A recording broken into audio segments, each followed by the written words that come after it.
The mother's scream cut through the entire trauma bay like a blade. "Don't let her touch my son! Look at her face! Look at her arms! She's going to traumatize him!" Every head in the room turned. The monitors kept beeping.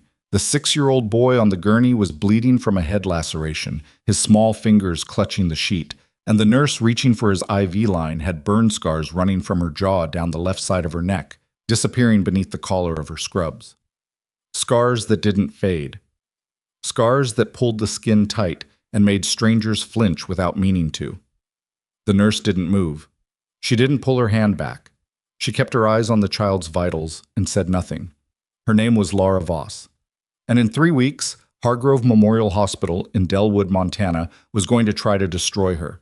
If you're new here, hit that subscribe button right now, because this channel is where the stories they never tell you finally make it to the screen.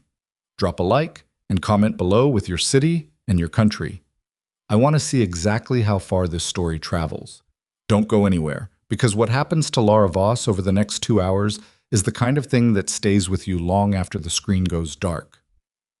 The mother kept screaming. A charge nurse named Deborah Wills arrived at the doorway in under 20 seconds, which told Lara everything she needed to know. Deborah had been waiting for exactly this kind of moment. The older woman placed a hand on the mother's shoulder and said, gently and loudly enough for the entire bay to hear, "Let me get you another nurse, sweetheart, one who won't upset your little boy." Lara stepped back from the gurney. She handed the IV prep kit to a newer nurse named Peta without making eye contact, without a word, and walked back to the supply alcove at the far end of the bay. She pulled a pair of gloves from the dispenser. She snapped them on. Her hands were steady. They were always steady. It was the one thing nobody at Hargrove Memorial could take away from her, no matter how many meetings they scheduled or how many incident reports they filed with her name on them. The boy got his IV. The other nurse did it in 2 attempts. Lara would have done it in 1, but that wasn't a point anyone in that room was interested in acknowledging. She went back to her other patients. By the end of the shift, Deborah had filed a formal complaint. The document said Lara had been aggressive and confrontational during a pediatric trauma intake, that she had refused to step aside when the patient's guardian expressed distress. There were 3 signatures on it. Lara had seen none of the signatories speak to each other for more than 30 seconds during the actual incident, which meant the report had been assembled quickly, efficiently, and with a degree of prior coordination that nobody was going to acknowledge out loud.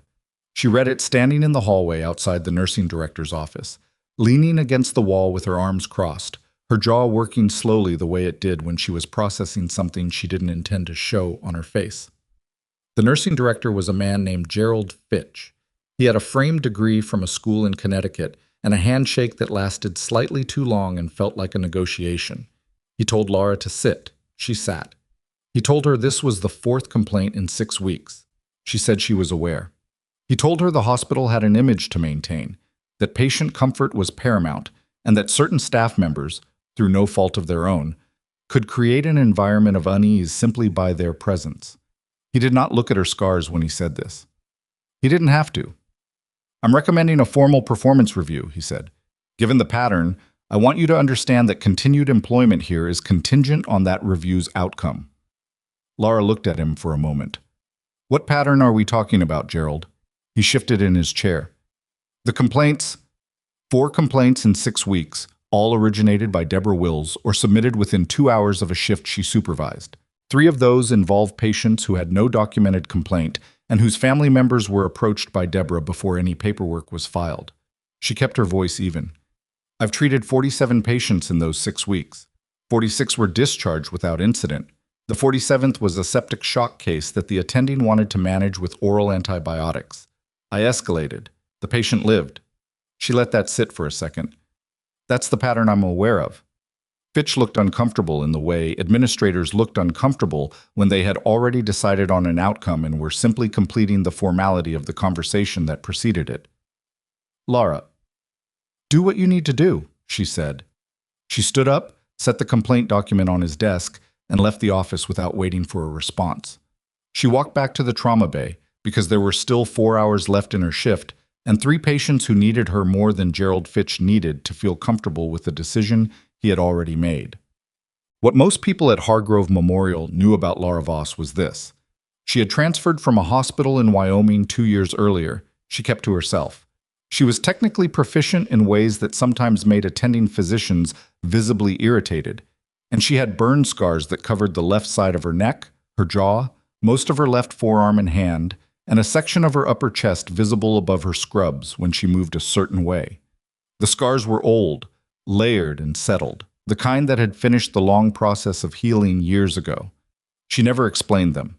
Nobody asked directly because the scars created enough ambient discomfort that looking at them felt like an imposition, and asking about them felt like something considerably worse.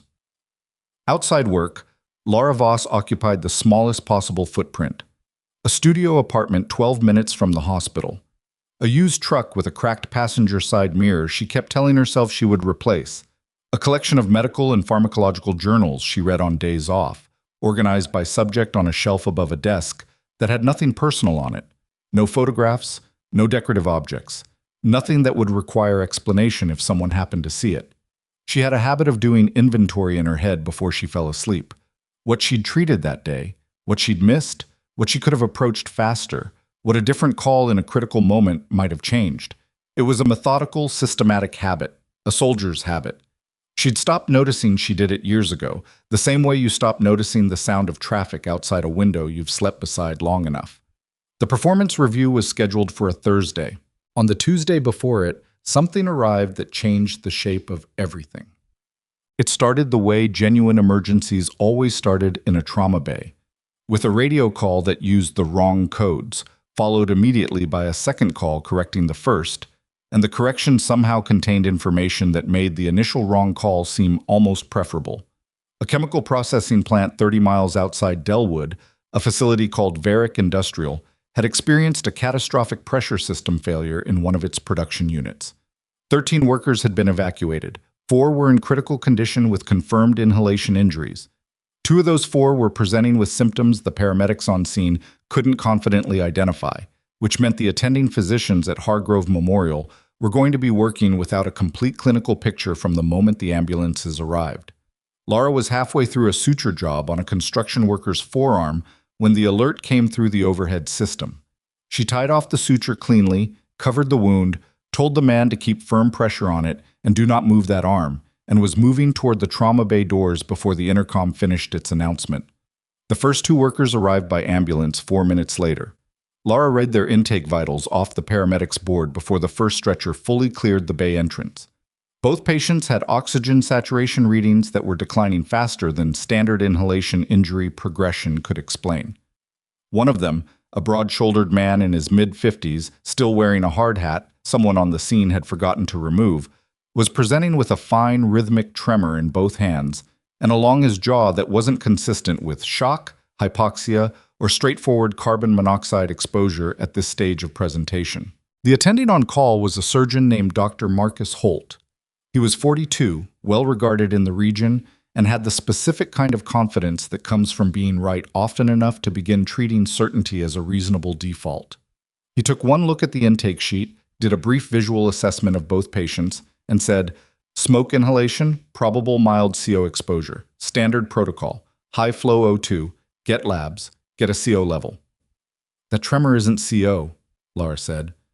Holt turned and looked at her with the expression doctors used when a nurse said something outside the expected range of input. "Excuse me?" The patient on the left, the tremor in his jaw and both hands, carbon monoxide poisoning at this stage of exposure, and this saturation level doesn't produce that motor pattern. That presentation is consistent with neurotoxic exposure. Something in that plant was off-gassing something besides CO. Holt looked at this man on the stretcher. He looked at Lara. Then he looked back at the patient. "You want me to deviate from protocol based on a tremor. I want you to find out what was actually processed in the unit that failed before we commit to a treatment path that could accelerate neurological damage if the exposure source isn't what we're assuming." "Standard labs first," Holt said, and turned back to his patient with the finality of a door closing. Lara didn't argue with him in front of the bay. She moved to the intake terminal at the supply station and pulled up the paramedics' run sheet. The facility name was there. Varick Industrial Processing, Unit 7, pressure failure with heat exposure. She ran the facility name through the intake system's linked industrial database. It took 40 seconds. What came back was a chemical inventory for registered processing units at the site, filed with the state's Industrial Safety Board. Unit 7 processed specialty polymer precursors. Several compounds in that production chain required isocyanate derivatives as intermediate reagents. Under pressure failure conditions, with the heat signature the paramedics had reported, certain isocyanate compounds could decompose and off-gas in ways that produced a toxic vapor profile very different from simple combustion products. She knew that profile. She had known it for over a decade, though the last time she had encountered it, she had been in a very different building, in a very different country, and the people around her had been wearing body armor instead of hard hats. She found the attending resident, a sharp, composed young woman named Petra Nakano, who was in her second year and had the useful quality of listening before she reacted, and said quietly and quickly, "Pull the material safety data for isocyanate thermal decomposition products. Look specifically at phosgene and phosgene-adjacent compounds. Symptom progression, respiratory and neurological effects. Don't bring it to Holt with my name attached." Petra looked at her steadily. "You think it's phosgene? I think the symptom pattern is consistent with it, and I think we have maybe 30 minutes before we find out the hard way. Pull the data." Petra pulled the data. The second pair of workers arrived 8 minutes after the first. One of them was conscious, breathing shallowly but able to speak, which was more than the first pair had managed. He told Lara, between labored coughs that produced a wet, unhealthy sound at the base of each breath, that when the pressure valve in Unit 7 had let go, the room had smelled wrong immediately. Not like burning plastic, not like engine exhaust, but sharp and faintly sweet underneath the chemical bite. Sharp and sweet and wrong in a way that had made everyone in the room instinctively move toward the exit before they had consciously registered they were doing it. Sharp. Faintly sweet. Delayed and progressive respiratory failure combined with early neurotoxic motor signs. Lara knew that profile the way she knew her own hands. She had studied it from a field manual in a situation where getting the identification wrong meant people died before help arrived. She had then, on one specific occasion, applied that knowledge in real time, under conditions that had produced the scars she now wore under her scrubs every day. She crossed the bay to where Holt was managing the first patient's oxygen setup and spoke without preamble. "The off-gassing is consistent with a phosgene compound. The standard CO protocol is contraindicated in phosgene exposure. High-flow O2 alone doesn't address the inflammatory cascade in the pulmonary tissue, and in some presentations, it can accelerate the edema. These patients need high-dose systemic corticosteroids to slow the pulmonary damage, bronchodilators, and the man with the tremor needs an urgent neurological assessment because delayed neurotoxic progression in this compound class can accelerate significantly within 60 to 90 minutes of initial exposure." Holt had stopped what he was doing. He was looking at her with a different expression now, not the dismissive look from earlier, but something more guarded. "Where exactly are you getting a phosgene diagnosis?" "The plant's chemical inventory and their symptom presentation. It fits." "You pulled the plant's chemical inventory?" "Yes."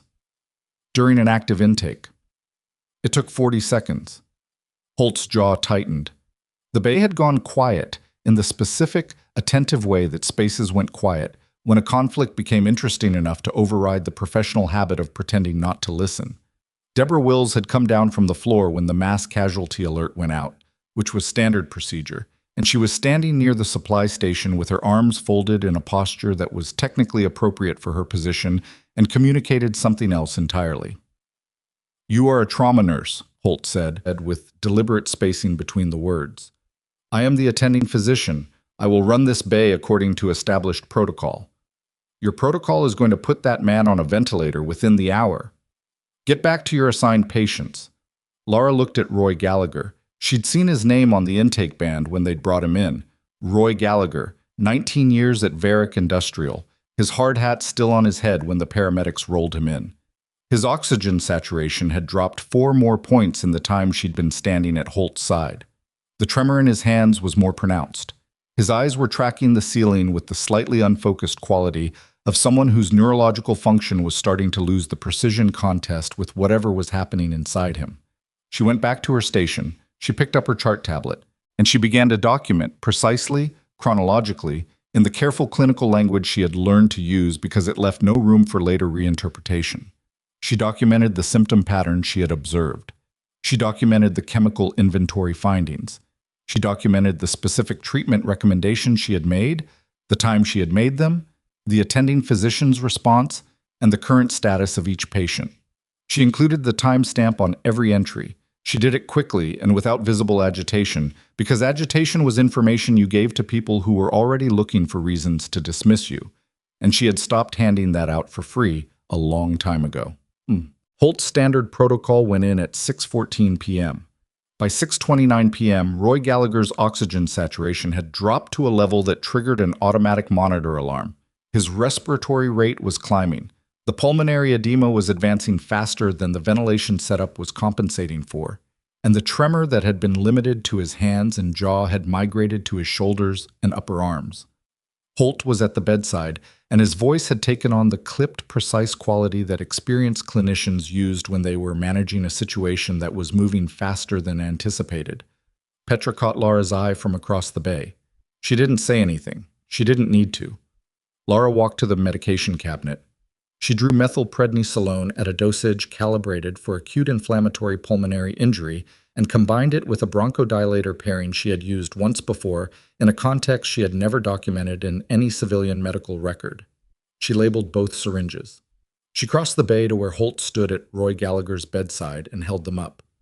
Methylprednisolone and bronchodilator combination, she said. High-dose systemic corticosteroid to interrupt the inflammatory cascade in the pulmonary tissue. His edema is going to occlude the airway before the ventilator compensates if we don't slow it now. This is the window. She kept her voice flat and factual. You can continue what you're doing, or you can let me push this. I need your answer in the next 30 seconds. The monitor alarmed again, louder. Holt looked at the monitor. He looked at Lara. He looked at Roy Gallagher's face, which was the color of old concrete, and at the waveform on the screen that was doing something it should not have been doing. He stepped back from the IV line. One step, that was all. But it was the step that mattered. Lara administered the medications with the unhurried, deliberate efficiency of someone who had made critical pharmacological decisions in environments where the consequences of an error were not measured in complaints or performance reviews. She adjusted the drip rate, repositioned the patient's left arm to optimize the line, verified the second IV's patency, and stepped back. 45 seconds. Roy Gallagher's saturation stopped falling. 70 seconds. It moved. A single percentage point upward, which in this context was the difference between a trajectory that ended one way and a trajectory that ended another. The room held itself very still. Then the stillness broke in the small, involuntary ways. A breath released, a shoulder that had been raised dropping fractionally, Petra's pen clicking once in her hand without her noticing. Holt stood at the foot of the bed. His arms were at his sides. His face was doing something complicated and inward that Lara looked away from, because she had not done this to win something over him, and she had no interest in the moment where he understood that. She went back to her documentation and added the 6:29 p.m. intervention with full clinical specificity. Gerald Fitch arrived at the trauma bay at 7:06 p.m. Lara heard him before she saw him. His footsteps had the particular rhythm of someone walking with purpose toward a situation they had been briefed on by phone and had already begun framing before they arrived. Deborah was in the corridor outside the bay door. They exchanged 11 words. Lara couldn't hear them, but she could read the body language from 30 feet away, and she knew what the conversation contained. Fitch came to find her in the staff documentation area off the main corridor. He did the face, the careful, managed neutrality of someone who had decided on a position and was now performing the procedural obligation of the conversation that preceded announcing it. Dr. Holt has reported a protocol violation, he said. Medication administered without a standing physician order. Medication administered in response to acute patient deterioration in the presence of the attending physician who did not object. He says he didn't authorize. He stepped aside from the IV line. There were 7 people in that bay with a direct line of sight to that moment. She set her tablet on the counter. Roy Gallagher's saturation is currently at 91 and climbing. 3 hours ago, the paramedics weren't sure he was going to make the drive. That's not the issue here, Lara. Then explain the issue to me clearly, Gerald, because from where I'm standing, the issue appears to be that a patient is alive who might not have been. And the problem is that I'm the one who made that happen. Fitch pressed his lips together. He was not a cruel man. She had never thought he was a cruel man. He was a cautious one, which in some circumstances amounted to the same thing. I'm suspending your trauma bay access effective immediately, pending the outcome of Thursday's review. You can continue administrative and floor duties, but I cannot have you in that bay until this is formally resolved. Lara looked at him for a moment. She looked past him at the small reinforced window in the trauma bay door, at the room beyond it where Roy Gallagher's ventilator was now cycling in the steady, reliable rhythm of a machine doing its job effectively. Fine, she said. She picked up her tablet. She walked to the staff lounge at the end of the corridor, sat down at the table, and continued her documentation. She added the 7:06 p.m. conversation in full. Exact words, exact time, names, context. She added Deborah's presence in the corridor and the 11-word exchange she had observed but not heard, noted as observed rather than recorded, because accuracy was the entire point of documentation, and accuracy included the limits of what you could verify. She was still writing at 8:47 p.m. when the sound of the emergency bay outside changed. She heard it before she identified it, a shift in the ambient noise of the building, the way the air in a hospital moved differently when something significant was happening near the entrance. She heard the receptionist's voice change register. She heard the exterior doors open and not close at the normal speed. She heard footsteps in the main corridor, more than two people, moving in a specific formation, with the controlled, deliberate cadence of people who had already assessed the space they were entering and were now moving through it according to a plan. She heard an unfamiliar voice, clipped and directional, ask, "Who's the senior medical officer on duty right now?" And underneath that, quieter, from what sounded like a satellite phone rather than a hospital radio, she heard 4 words that landed somewhere in her chest and did not move. Confirm. Package is mobile. Lara set her tablet down on the table. She sat completely still for 3 full seconds. Not because she was uncertain, but because she was processing, running the information through the part of her that still operated on old instincts and old training and had never fully stood down regardless of how many years of civilian routine had accumulated on top of it. Then she stood up. She straightened her scrubs. She walked out of the staff lounge and into the corridor, moving toward the sound of those footsteps, because whoever had just come through Hargrove Memorial's front entrance was not here for a standard medical emergency, and she had spent enough years in enough rooms with people who used that kind of language to understand, with complete and absolute clarity, that whatever was about to come through this hospital was going to arrive at a speed that Gerald Fitch's performance review process was entirely, catastrophically unprepared for. She walked out of the staff lounge and into the corridor, and the first thing she saw was the suits. Not hospital administration suits, those were soft, campus casual things that men like Gerald Fitch wore to communicate approachability while still signaling rank. These were different, dark, structured, worn by people whose jackets fit in ways that accommodated things underneath them. 3 of them in the main corridor, moving with the lateral awareness of people trained to know where everyone in a room was at all times without appearing to look. A 4th at the reception desk, speaking to the overnight administrator in a low, efficient voice that wasn't asking for information so much as extracting it. Lara slowed her pace without stopping. The 4th man, the one at the desk, was holding a badge wallet open. The overnight administrator, a woman named Sandra Teal, who had worked the desk at Hargrove Memorial for 11 years and had seen most things, was reading whatever was on the credentials with an expression that said she had not, in 11 years, seen this particular thing before. 2 of the suited figures moved toward the trauma bay without waiting for anyone to direct them. A 5th man came through the exterior doors behind them, and this one was different from the others, older, with the kind of posture that came from decades of physical discipline rather than gym attendance. And he was speaking into a phone with one hand while the other held open the door for 2 people in tactical gear carrying a hard-sided medical case between them. Then the gurney came through. Lara saw the patient for exactly 4 seconds before the cluster of bodies around him closed the visual angle. 4 seconds was enough. The man on the gurney was somewhere between 50 and 60, broad-framed and unconscious in the specific total way of someone who hadn't chosen unconsciousness. It had been imposed on them. His shirt had been cut open.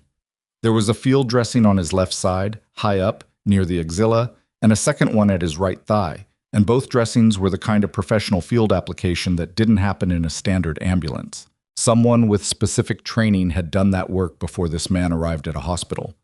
She stepped back against the corridor wall as the gurney moved past her toward the trauma bay. One of the suited figures broke from the group and walked directly toward her, which told her she had already been identified before she understood how. He was maybe 35, with a square jaw and pale eyes that were doing a rapid assessment of her as he covered the distance between them. He stopped 2 feet away, close enough for a private conversation, far enough that it wasn't threatening, which was itself a trained behavior. "Hargrove Memorial Staff," he said. "Trauma nurse." He looked at the ID badge clipped to her scrub's pocket. "We're going to need your trauma bay cleared to essential personnel. Federal jurisdiction, medical emergency protocol. Anyone not directly assigned to the incoming patient needs to step back." "Who's covering the incoming patient?" Lara said. "Your senior attending." "Dr. Holt." "Whoever's on call." Lara looked past him at the trauma bay doors, which had swung open to receive the gurney. Through the gap, she could see Holt already at the bedside, his posture carrying the particular stiffness of someone who had been pulled into a situation significantly outside his normal operating parameters. She could also see the field dressings on the patient more clearly now, and what she could see was confirming something she had begun calculating from the moment she heard those 4 words on the satellite phone. "The dressings on his left side," she said. "Is that entry or exit?" The suited man looked at her differently. "Entry." "Angle?" He paused. "Downward, 40 degrees approximately." She was already doing the math, trajectory, probable internal damage path, what that meant for the structures underneath. "What's his pressure?" 60/40 when we loaded him. We lost it in transit." "How long in transit?" 41 minutes. She nodded once and started moving toward the trauma bay. "I said essential personnel," he began. "Then clear me in," Lara said without breaking stride. He didn't stop her. The trauma bay was crowded in a way that made it immediately less functional. Holt had 2 residents with him, neither of whom looked entirely certain what was expected of them. 2 of the suited figures had positioned themselves at the room's perimeter, far enough to be technically out of the way, close enough to observe everything. The man in the tactical gear had set the hard medical case against the wall and opened it, revealing a supply inventory that was not standard hospital issue. Field hemostatic agents, a portable blood warmer, IV access hardware, and medications that Lara recognized but wouldn't have found in Hargrove Memorial's formulary. Deborah was there. Of course, Deborah was there. She had positioned herself at the supply station, her default authority location, and was watching the incoming patient with the alert proprietary expression of someone who intended to be the nursing point of contact for whatever this situation became. Lara crossed to the assessment side of the gurney. Holt was calling for blood type and a surgical consult. One of the residents was setting up an IV line. The patient's face was slack, pale beneath a few days' worth of stubble, and his breathing was audible, shallow and slightly wet, which in combination with the axillary wound told her something she needed to say out loud immediately. Left side entry, downward trajectory, shallow breathing with fluid sound. "You need to listen for attention pneumo before you push fluids," she said, directly to Holt. "If that wound track passed through the pleural space, you'll drive him into arrest with aggressive volume resuscitation." Holt was reaching for the IV setup. He stopped.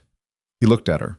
His expression had the complicated layering of a man who was simultaneously irritated by the source of information and aware that the information itself deserved attention. He picked up the stethoscope and listened. The room waited. "Left side is diminished," he said. "Needle decompression first, then fluids." He set the stethoscope down. He didn't say anything to Lara. He said to the resident, "Get me a 14 gauge, left second intercostal, mid-clavicular line." The resident moved. Deborah was watching Lara from across the gurney with an expression that had traveled some distance from her usual administrative displeasure into something colder and less defined. The needle decompression worked. The rush of air confirmed what Lara had said, and the patient's breathing shifted within 90 seconds. Still labored, still precarious, but no longer the sound of a man drowning from the inside. Holt called for blood products. The resident got the IV running. The room settled into the functional chaos of acute trauma management rather than the paralyzed chaos that preceded it. One of the suited figures, not the one who had stopped Lara in the corridor, but an older one, shorter, with gray at his temples, and a stillness that suggested he was the most senior person in the room who wasn't holding a medical instrument, moved to Holt's side. "What's his outlook?" he said. "He needs a surgeon," Holt said. "This is stabilization. We need an OR. "How long to stabilize?" "I don't know yet." "Estimate." "That's not how medicine works." The gray-templed man looked at Holt with the specific patience of someone who was accustomed to being told things couldn't be done, and who had, on multiple occasions, watched people do them anyway. "Give me your best assessment." 30 minutes minimum to stabilize for transport, an hour to get him to surgical prep. If there's internal bleeding beyond the pleural injury we don't know about yet, those numbers change. There's a surgical team being diverted. They'll be here in 90 minutes. Then let us work. The gray-templed man stepped back. He had not looked at Lara during this exchange, but when he stepped back, he positioned himself at an angle from which he could see her clearly, and he did not look away. The next 25 minutes were the kind of sustained, high-pressure clinical work that Lara had trained for in a context she didn't discuss and had been doing, in various forms, for the 11 years since. She assisted without being asked to assist in most cases, anticipating the next instrument or medication or adjustment before Holt called for it, filling gaps before they became problems, doing it all without commentary or visibility. This was the discipline she had developed before she ever set foot in a civilian hospital. The ability to function at maximum effectiveness in a situation with incomplete information under observation, while simultaneously being the least important person in the room to anyone who wasn't paying attention. The patient's pressure came up, not to a safe level, to a less catastrophic one. Holt called the number and looked relieved in the small, controlled way of a man who was trying not to show how worried he had been. "Good," said the gray-templed, suited man from his position near the wall. "We're not there yet," Holt said. "No, but that's better than 4 minutes ago." He was looking at Lara when he said it. She was recapping a syringe. She didn't look up. Then the patient's left hand moved. It was a small movement, fingers contracting slightly, an involuntary motor response as consciousness made its first uncertain attempt to surface. The patient's eyes didn't open, but his face changed. The total slack of full unconsciousness, shifting to something with slightly more architecture in it, the suggestion of a person rather than a body. And then, with no warning, the patient spoke. 2 words. Hoarse and indistinct, but audible in the brief quiet between Holt calling one instruction and the resident responding to it. Sparrow Unit. The gray-templed man was across the room in 4 steps. "Sir, stay still." "You're in a hospital." The patient's eyes opened to slits. He was looking at the ceiling. His lips moved again without producing clear words. The gray-templed man leaned close, and whatever the patient said at that volume stayed between the two of them. The gray-templed man straightened. He was on his phone in seconds, moving to the corner of the room, his back to most of the space. Lara heard 3 words before he lowered his voice further. "Get Reyes here." She didn't know who Reyes was.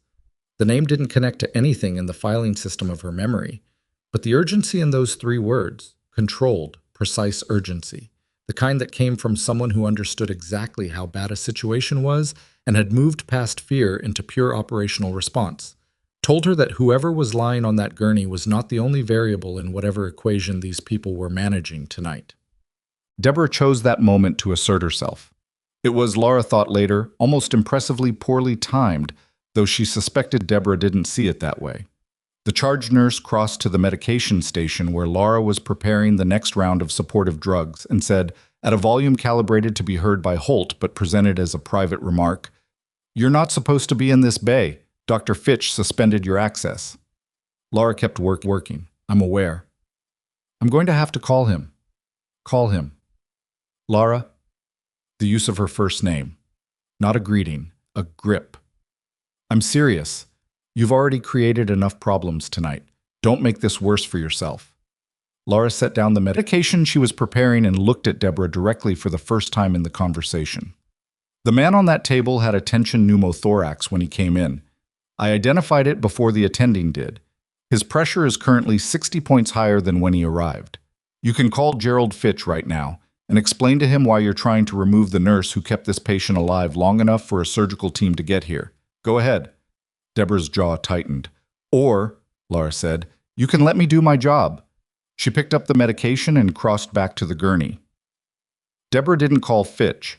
She also didn't leave the bay, which meant she spent the next 40 minutes standing at the supply station documenting everything she observed in a way that Lara understood was being assembled into a record that would be used the moment this immediate crisis concluded. It was a particular kind of hostility, patient, systematic, institutional, and Lara had been on the receiving end of it for 6 weeks and understood its mechanics well enough to know that the outcome it was building toward hadn't changed just because the stakes in this room had temporarily elevated the cost of acting on it.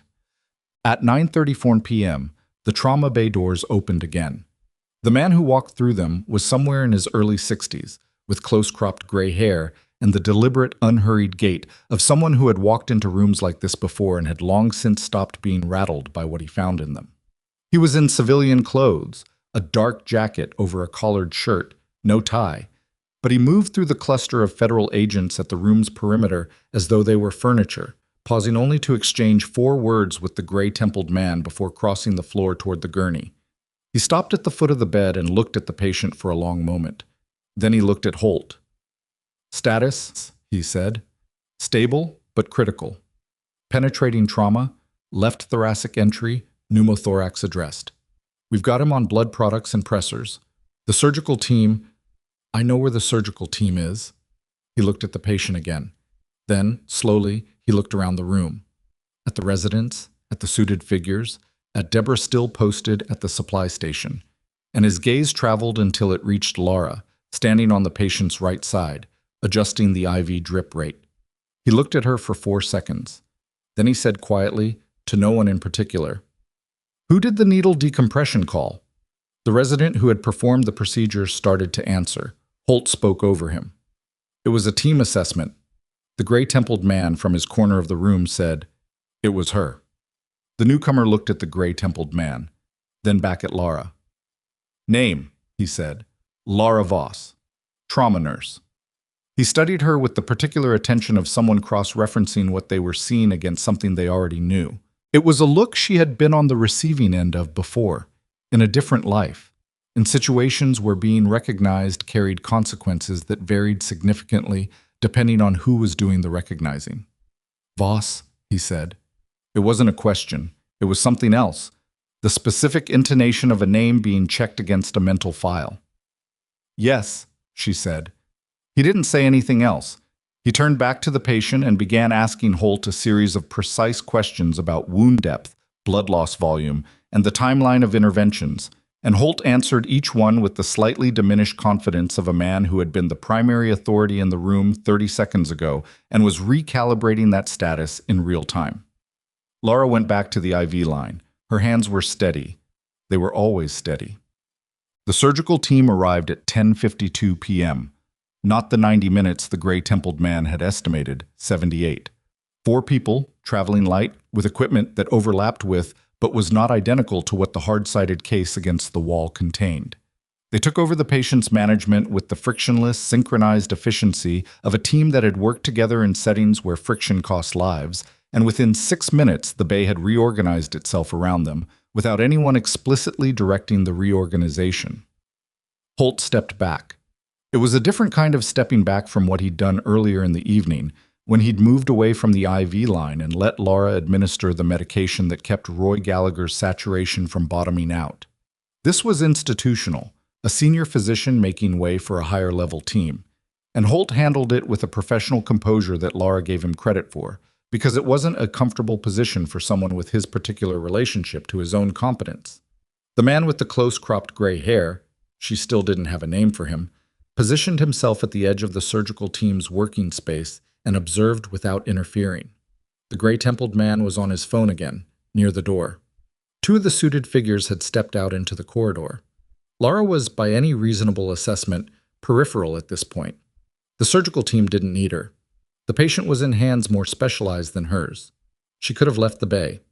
Gerald Fitch had, in fact, officially required her to leave the bay 2 hours ago. She stayed. She stayed because she was watching the surgical team's assessment of the wound site, and something she was seeing didn't align with what she'd been told in the corridor. Entry wound, downward trajectory, 40 degrees. The surgical team's lead was probing the wound's margins with an expression that said the geometry wasn't matching the expected internal damage path, and Lara had enough experience with ballistic wound assessment to understand why. She moved to a position where she could see the lead surgeon's hands without blocking anyone's access to the patient. The wound entry was consistent with what she'd been told, but the tissue disruption pattern at the wound margins was wrong for a standard projectile at that angle. The damage radius was too wide, with a particular kind of peripheral hemorrhage that she had seen before, not in a civilian trauma bay. In a field briefing. In a manual she'd studied at a facility whose name she was not going to say out loud in this room. She said, to no one directly, in the tone of someone noting a clinical observation rather than making an accusation, "That's not standard ballistic trauma." The lead surgeon looked up. The room reconfigured its attention. "The wound margins," Lara said, "the peripheral hemorrhage pattern. That's not a clean projectile wound. There's a secondary dispersal pattern."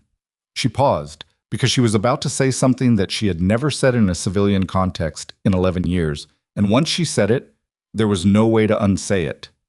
"That's consistent with a frangible round carrying a secondary payload, possible chemical or biological component." The lead surgeon stared at her. The man with the close-cropped gray hair had turned away from the wall. "Where," he said very quietly, "did you learn to identify that?" Lara looked at him. The room was completely still, the kind of stillness that had weight and texture, the kind that preceded moments that divided time into before and after. She had two choices. She could deflect, the way she had been deflecting for 2 years, the way she had become so proficient at deflecting that it felt like a second skin. She could cite a textbook, a training course, a colleague who had mentioned it once. She could give him a civilian answer to a question that deserved something else, or she could give him the real one.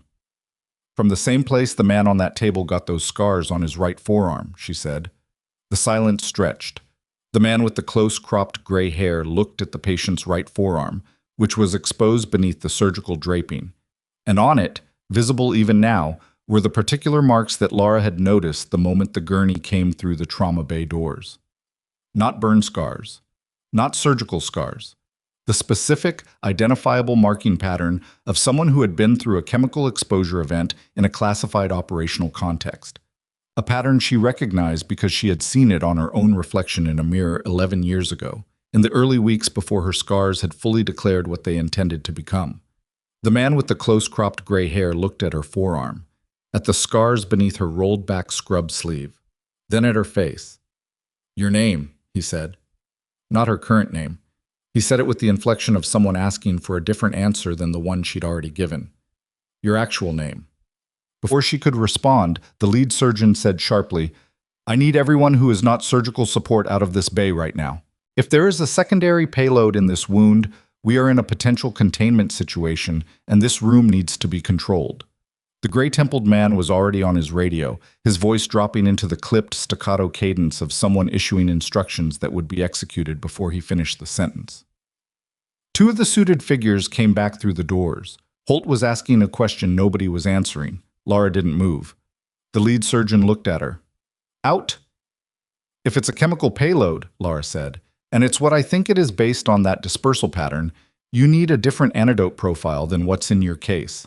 What you have will address the systemic symptoms, but not the secondary neurological mechanism. I've seen this before." The lead surgeon stared at her for a long moment. The man with close-cropped gray hair said very quietly, "Let her stay." "Sir, let her stay."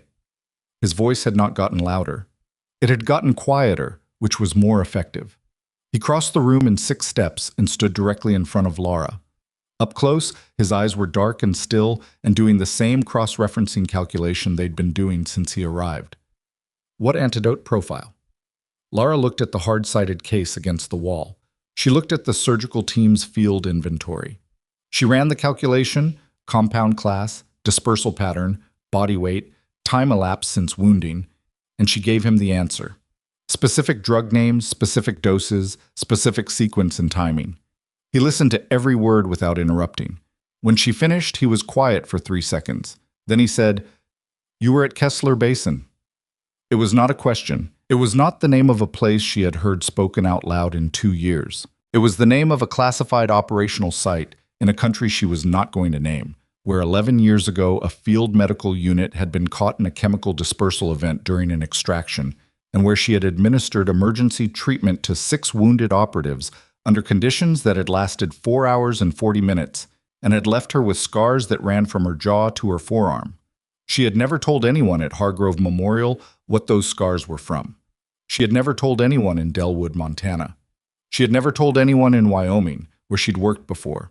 She had for 2 years answered questions about the scars with a kitchen fire, a story clean enough to discourage follow-up, practiced enough that she delivered it without hesitation. The man with the close-cropped gray hair knew it was a kitchen fire only in the same sense that he knew the sky was green. "Yes," Lara said. He looked at her for a moment that felt longer than it was. Then he turned to the lead surgeon and said, with absolute finality, "Use her protocol." The next hour was the most focused work Lara had done in 2 years. Not because it was more technically complex than what she'd done in the early part of the evening. It wasn't. But because it required her to operate from a knowledge base she had spent 2 years deliberately not accessing, pulling forward skills and protocols and muscle memory from a context she had locked away with the same methodical care she applied to everything she wanted to remain contained. The antidote sequence worked. It worked in the specific, unremarkable way that correct medical interventions worked. Not dramatically, not cinematically, but in the gradual stabilization of numbers on a monitor and the slow return of color to a face that had been the color of old concrete since the gurney came through the door. At 11:47 p.m., the patient's pressure reached a level that the lead surgeon described as defensible. At 11:53 p.m., his eyes opened. Not slitted this time, but fully, tracking the ceiling with the confused, searching focus of someone trying to reconstruct where they were and what had happened to them. He turned his head. He looked at Lara. His lips moved. She leaned in because the sound he was producing was too low to make out from standing height, and when she was close enough to hear him, what he said was 3 words. "You're still here." She wasn't sure if he meant here in this room or here in this life. She wasn't sure which version was more surprising to him. "Still here," she said. He closed his eyes. The lead surgeon called the next stage of treatment, and the room reorganized around it, and Lara straightened and stepped back and looked up and found the man with the close-cropped gray hair watching her from across the room with an expression she couldn't fully categorize. Something between recognition and calculation, and something older than either of those things. He had his phone out again. He was looking at her as he spoke into it, and even from 15 feet away, even with the noise of the trauma bay and the surgical team and the 2 suited figures who had come back in from the corridor, she was close enough to read 3 words on his lips before he turned away. "Found her. Confirmed." The door to the trauma bay opened from the outside. Gerald Fitch came through it, pale, disheveled, clearly pulled from somewhere else in the building in a hurry, his administrator's composure not fully assembled around him yet.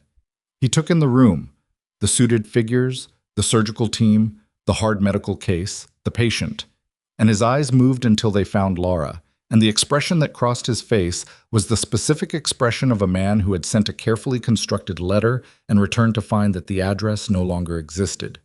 He opened his mouth. The man with the close-cropped gray hair turned from his phone and looked at Fitch with the patient terminal attention of someone who had already determined everything they needed to know about the next 30 seconds. "Are you the facility administrator?" he said. Fitch straightened reflexively. "I'm the nursing director, Gerald Fitch. Who are—" "Your nurse kept that man alive tonight." He didn't point at Lara. He didn't need to. "I need to know the specific authority by which she was removed from this bay earlier this evening, and I need that information in writing, available for federal review by 9 a.m. tomorrow." Fitch opened his mouth again. Nothing came out. 9 a.m., the man said. He turned back to the surgical team. Fitch stood in the doorway of the trauma bay with his authority draining out of him like water from a broken vessel. And Deborah Wills, still at the supply station, looked at the floor, and Lara looked at neither of them because she was watching the patient's monitor and the patient's numbers and doing the one thing she had always done, in every setting, in every context, in every version of herself she had ever been required to become. She was keeping someone alive. And somewhere outside the building, in the parking lot that served Hargrove Memorial's emergency entrance, 3 more black vehicles had arrived that had not been there an hour ago, and the man with the close-cropped gray hair had just sent a message to a number that had no name attached to it, and the message contained 2 words and a location. The location was Delwood, Montana. The 2 words sat in the air of the parking lot like a detonator waiting for someone to close the circuit, and inside the trauma bay, Lara had no way of knowing they had been sent, because she was watching the patient's chest rise and fall with the careful attention of someone who understood that a number on a monitor was only a proxy for the real thing, and the real thing required eyes on it. The surgical team's lead, a compact, efficient woman named Dr. Sable Oren, whose hands moved with the particular economy of someone trained to operate in spaces smaller than an OR, was managing the wound site with 2 of her team members while the third handled fluid balance on the opposite side of the gurney.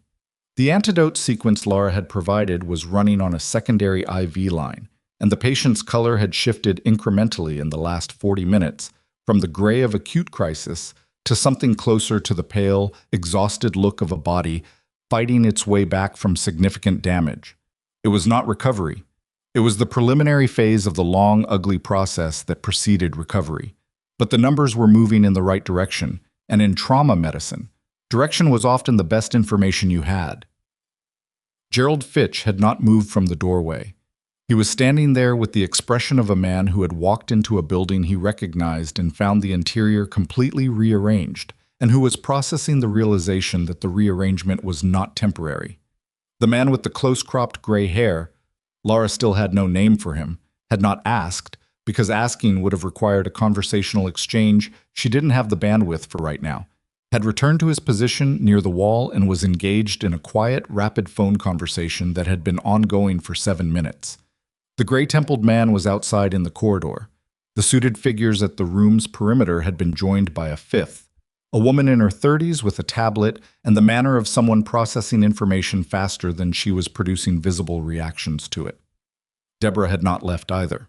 Lara was aware of her, the way she was aware of a sound at a frequency just outside comfortable hearing, not because she was looking at her, but because 2 years of working in the same building had calibrated her to Deborah's presence as a variable that required monitoring. At 12:09 a.m., the patient's blood pressure reached 90/60. Dr. Oren said, "There," quietly, to no one in particular, and made a notation.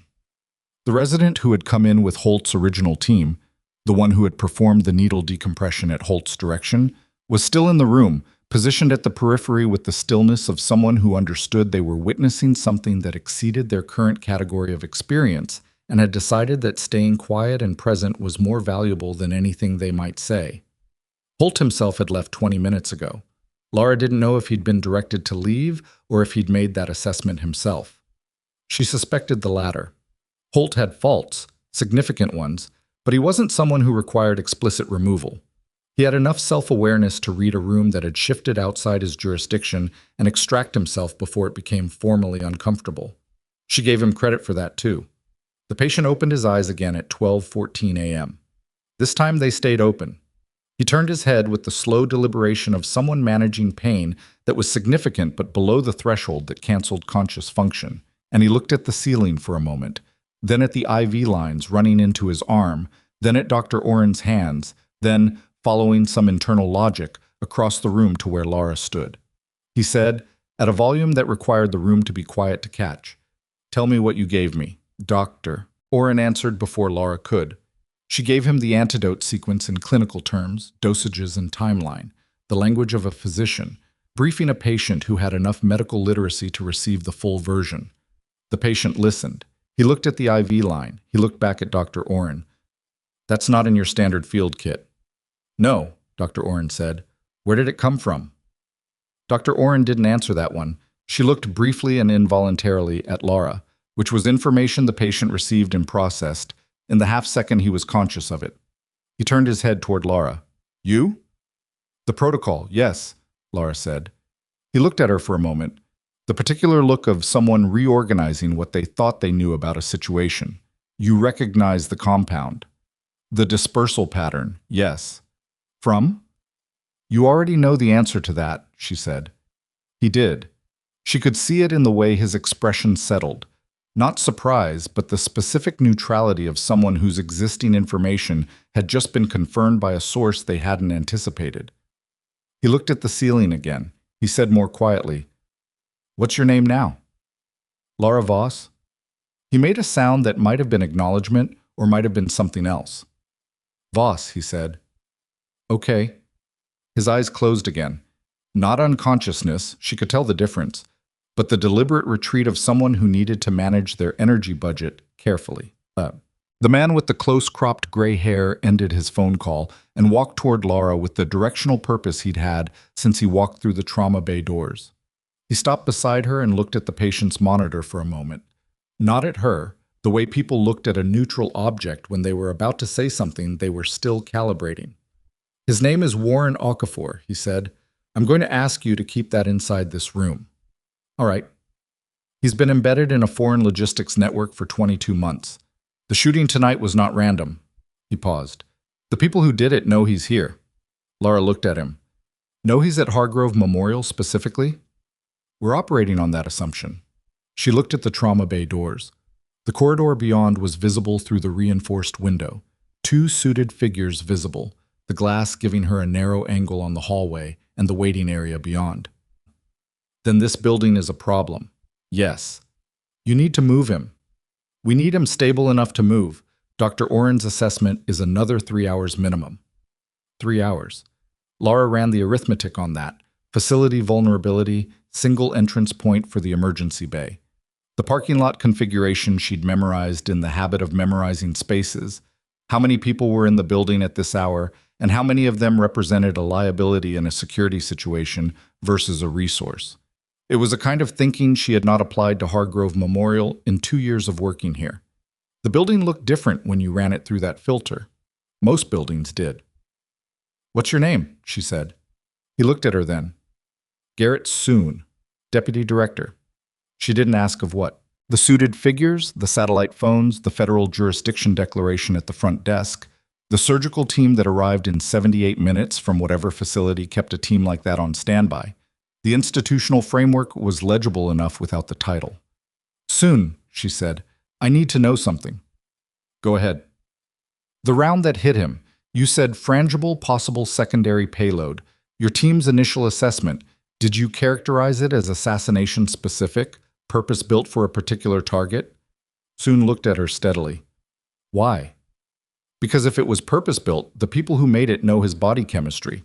They know his blood type, probably his medical history, definitely his weight and physical conditioning, which means the secondary payload was calibrated to him specifically, which means the antidote sequence I gave you." She stopped. "May not be complete," Suni said, "may not be the full picture. I identified the compound class from the dispersal pattern. But if it was a custom formulation, there may be a secondary agent I didn't account for." Soon was quiet for 3 seconds. Then he turned to Dr. Oren. "I need a full toxicological panel. Everything. Prioritize anything that wouldn't appear in a standard trauma workup." Dr. Oren nodded without expression. She was already moving. Soon turned back to Lara. "What would you look for?" Lara told him. She laid out 3 compound families. Not household names, not textbook entries, but the specific categories of agents that had been developed in the operational context she had been part of, and that she knew existed because she had helped develop the antidote protocols for 2 of them. She gave him the information in the clipped, sequenced way she had been trained to communicate under time pressure, without hesitation, without the self-protective hedging she had spent 2 years cultivating in a civilian environment where what you said was frequently turned into a record used against you. Soon listened.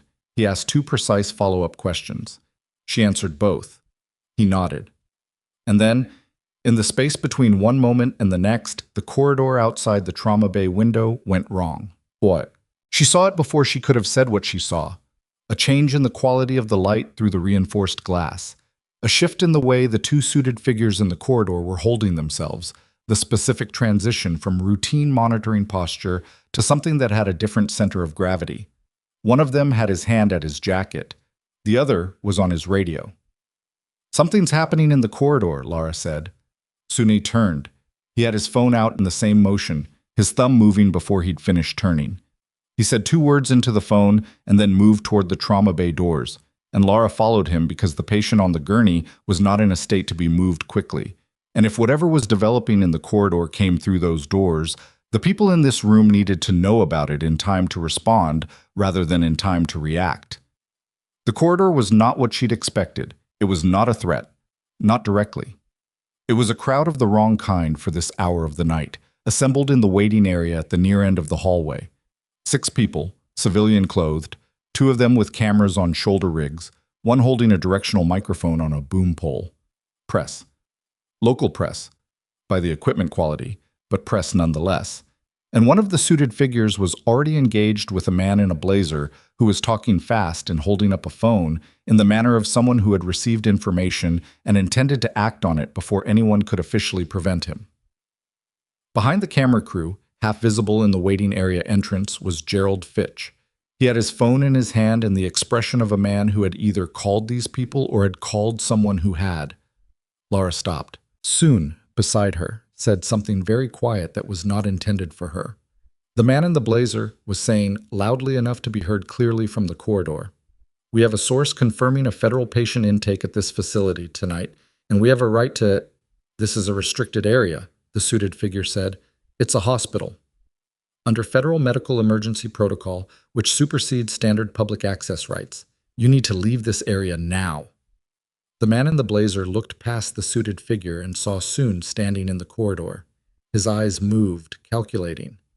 "Is that—" "You need to leave," the suited figure said. Suna had already turned away from the media cluster and was speaking into his phone again. Lara looked at Fitch, who was standing at the edge of the waiting area with the expression of someone who had set a thing in motion and was now watching it go somewhere further and faster than he'd intended. He met her eyes. He looked away first. They contained the press situation in 11 minutes. The suited figures moved the camera crew out with the professional, low-drama efficiency of people who had handled exactly this kind of problem before, and the man in the blazer left with the phone number of a federal communications office, and the clear understanding that anything broadcast before a clearance call would generate consequences he would prefer to avoid. Fitch disappeared before anyone formally addressed him, which was perhaps the most competent thing he'd done all evening. But the 11 minutes had cost something. Dr. Oren was at the doorway of the trauma bay when Lara came back in, and her expression had the specific tightness of someone who had received bad news from a test and was managing it. "The talks panel," she said to Soon. "She was right about the secondary agent." Suna looked at Lara. "There's a secondary compound in the wound site. It's sequenced differently from the primary. It appears to be on a delayed release mechanism. Probably a polymer coating on part of the frangible round that degrades on a specific timeline." Dr. Oren's voice was precise and controlled. "Based on the degradation rate we're seeing, the secondary release began approximately 40 minutes ago." "What's the timeline on full release?" Soon said. "Best estimate, another 90 minutes to 2 hours. And without treatment?" Dr. Oren paused. "Acute neurotoxic cascade. The primary compound compromised enough of the blood-brain barrier integrity that the secondary agent will have a significantly amplified effect. Without targeted treatment, fatal neurological damage within 4 to 6 hours of full release." The room was quiet. Lara was already thinking. She was pulling from the same place she'd been pulling from all evening, the deep file, the one she'd locked and kept locked for 2 years, opening it systematically and going through its contents with the dispassion of someone doing inventory rather than visiting a place they'd left behind. The secondary compound's mechanism, if it was what she was beginning to think it was, had a treatment pathway. It was narrow, and it required materials that Hargrove Memorial's formulary was not going to contain, and it would need to be custom prepared, and the window for preparation and administration before the secondary release reached critical threshold was not generous. "There's a treatment pathway," she said. Dr. Oren looked at her. "The secondary compound. If it's what the dispersal behavior is suggesting, the mechanism is a sodium channel modulator. The treatment is a targeted antagonist that blocks the modulation before the cascade initiates. It's not in your field kit. It may not be in this hospital." She looked at Soon. "What's your nearest resupply with specialized pharmaceutical access?" "Billings, 80 miles. That's—" She ran it. 40 minutes minimum at speed, assuming clear roads at this hour. assuming the resupply was immediately available, assuming no complications on either end. Tight, very tight.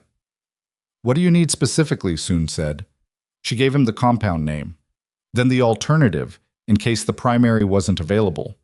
Then the preparation parameters, concentration, volume, administration route, timing relative to the secondary release timeline. She gave him all of it without stopping, the way you gave critical information to someone who was going to act on it immediately. Soon had the phone at his ear before she finished the last sentence. Dr. Oren was looking at Lara with an expression that had passed through several phases in the last 30 seconds and had arrived somewhere that was neither professional assessment nor personal reaction, but something in the space between them. How do you know the preparation parameters for that compound? She said. That protocol isn't published anywhere. No, Lara said. It isn't. Dr. Oren held her gaze for a moment. Then she turned back to her patient and said to her team, "Let's get the secondary tox markers quantified. I want a baseline number before the resupply arrives." Soon spent 4 minutes on the phone. When he came off it, he crossed to Lara without pausing for anyone else in the room. "The compound is available. Our billings contact is prepping it now. 43 minutes, door to door." He needs to be stable enough that the existing antidote is fully active before we introduce the second treatment. If the first sequence isn't complete, how long does it need? She looked at the IV drip rate, at the monitor numbers, at the elapsed time on the first antidote administration. It needs 22 more minutes minimum, which gives us a 21-minute window between first sequence completion and the outer edge of safe administration for the second. 43 minus 22, Soon said, is 21 minutes. Yes. He looked at her. That's workable. If nothing else goes wrong. Yes, he said. If nothing else goes wrong. It was the kind of conditional that both of them understood was not a comfort. It was an operational reality. In Lara's experience, nothing else goes wrong was a condition that was honored approximately as often as weather forecasts, which was to say, often enough to plan for it and not often enough to rely on it. 22 minutes. She watched the clock and the monitor simultaneously, the way she had learned to divide attention across multiple critical variables without losing resolution on any individual one. Warren Okafor. She had a name now, and names had a way of making a patient more specifically themselves and less an aggregation of clinical problems, was in and out of consciousness at intervals. Awake, he was lucid and controlled, managing his pain with the specific economy of someone trained to function through physical compromise. Asleep, his face lost the control and showed something underneath it that looked like what it was. A man who had spent 22 months maintaining a cover identity in a foreign operational environment and had gotten shot for it and was now lying in a small hospital in Montana, being kept alive by a nurse everyone in the building had spent 6 weeks trying to remove. At the 14-minute mark, Soon received a confirmation on the resupply ETA. On schedule. At the 17-minute mark, the woman with the tablet, the one who had come in with the later contingent of suited figures, appeared at Soon's side and said something in a voice too low for Lara to catch. Soon's expression didn't change. He said, "When?" More low words. He said, "How many?" The woman showed him the tablet screen. He looked at it for 2 seconds. He said, "Get Rourke on the perimeter. I want the bay entrance hardened. Nobody in through the parking lot side." He looked up. He found Lara. "We have a problem." She had already read most of it from his face. "How close?" Thermal imaging picked up 2 vehicles stationary on the service road that runs behind the facility. They've been there for approximately 25 minutes, which means they arrived roughly. "When the press showed up," Lara said. "Yes." "Decoy," she said. "The press was a decoy. Draw your people's attention to the front, establish position at the rear." "That's our read." She looked at the trauma bay's secondary access point, a supply corridor entrance at the far end of the room, which connected through 2 locked doors to the building's internal service route, which in turn connected to the loading dock at the facility's rear. She had walked that route once, in her first month at the hospital, during a fire evacuation drill. She had the layout in her head with the fidelity of someone who stored spatial information the way other people stored phone numbers, automatically, completely, without deciding to. The loading dock was 30 yards from the service road. "Those doors," she said, indicating the supply corridor entrance. "What's your status on them?" Sune looked at the woman with the tablet. "Locked," the woman said. "Standard electronic lock. Building security is on our frequency, but she paused. The system shows a manual override used on the interior corridor door 40 minutes ago. The room didn't react loudly. It reacted the way trained people reacted, through a rapid, quiet reorganization of physical positioning and attention. Two suited figures moved toward the supply corridor entrance. Soon had his phone up. Dr. Oren, without being told anything, said to her team, "We may need to move fast. Be ready." Lara looked at Warren Okafor. He was awake. He had heard the exchange, or enough of it, and he was looking at the supply corridor entrance with an expression of complete, exhausted clarity. "How long until the second treatment?" he said. 6 minutes on the first sequence, Lara said. "Resupply is 12 minutes out." "How long can I stay in this room if that door comes open?" Nobody answered immediately, which was itself an answer. "Get me a number," he said. "That depends on what comes through it," Suni said. "Then give me the range." Suna looked at Lara for reasons she didn't entirely understand but chose not to examine. She said, "If the second treatment doesn't go in within the critical window, you have 4 to 6 hours before the neurological damage is irreversible. If we move you before the first sequence completes, there's a risk the antidote doesn't fully neutralize the primary compound, which compromises the second treatment's effectiveness. The variables interact. Moving you before both treatments are complete is a significant risk." Okafor absorbed this. Define significant. 40% chance of permanent neurological impact even with treatment, rising to 70% if we miss the window entirely. He was quiet for a moment. "What does Soon think?" "I think we hold position for the next 6 minutes and see what those doors do," Suni said. "And if they open, then we adapt." Okafor looked at Lara. "You're the one whose plan this is." "It's not a plan," she said. "It's a set of constraints." "That's what a plan looks like when the variables aren't cooperating," he said. Something that might have been the distant ancestor of a smile crossed his face and left quickly. He looked at the supply corridor entrance. 6 minutes. 6 minutes, Lara confirmed. The suited figures at the corridor entrance had their hands at their jackets. The woman with the tablet was watching the door panel's electronic status readout. Dr. Oren's hands were on the gurney rail, not gripping it, just resting there, ready. The resident who had stayed was in the corner, his face white and still, doing the thing Lara had assessed him doing earlier, staying quiet and present because that was the most useful thing available to him. 4 minutes. The electronic panel on this corridor door flickered. Everyone in the room saw it. The flicker lasted less than a second. A brief, irregular pulse in the display, the kind of thing that could have been a power fluctuation or a system hiccup, or something that was neither of those things. The suited figure closest to the door said, "That was a bypass attempt."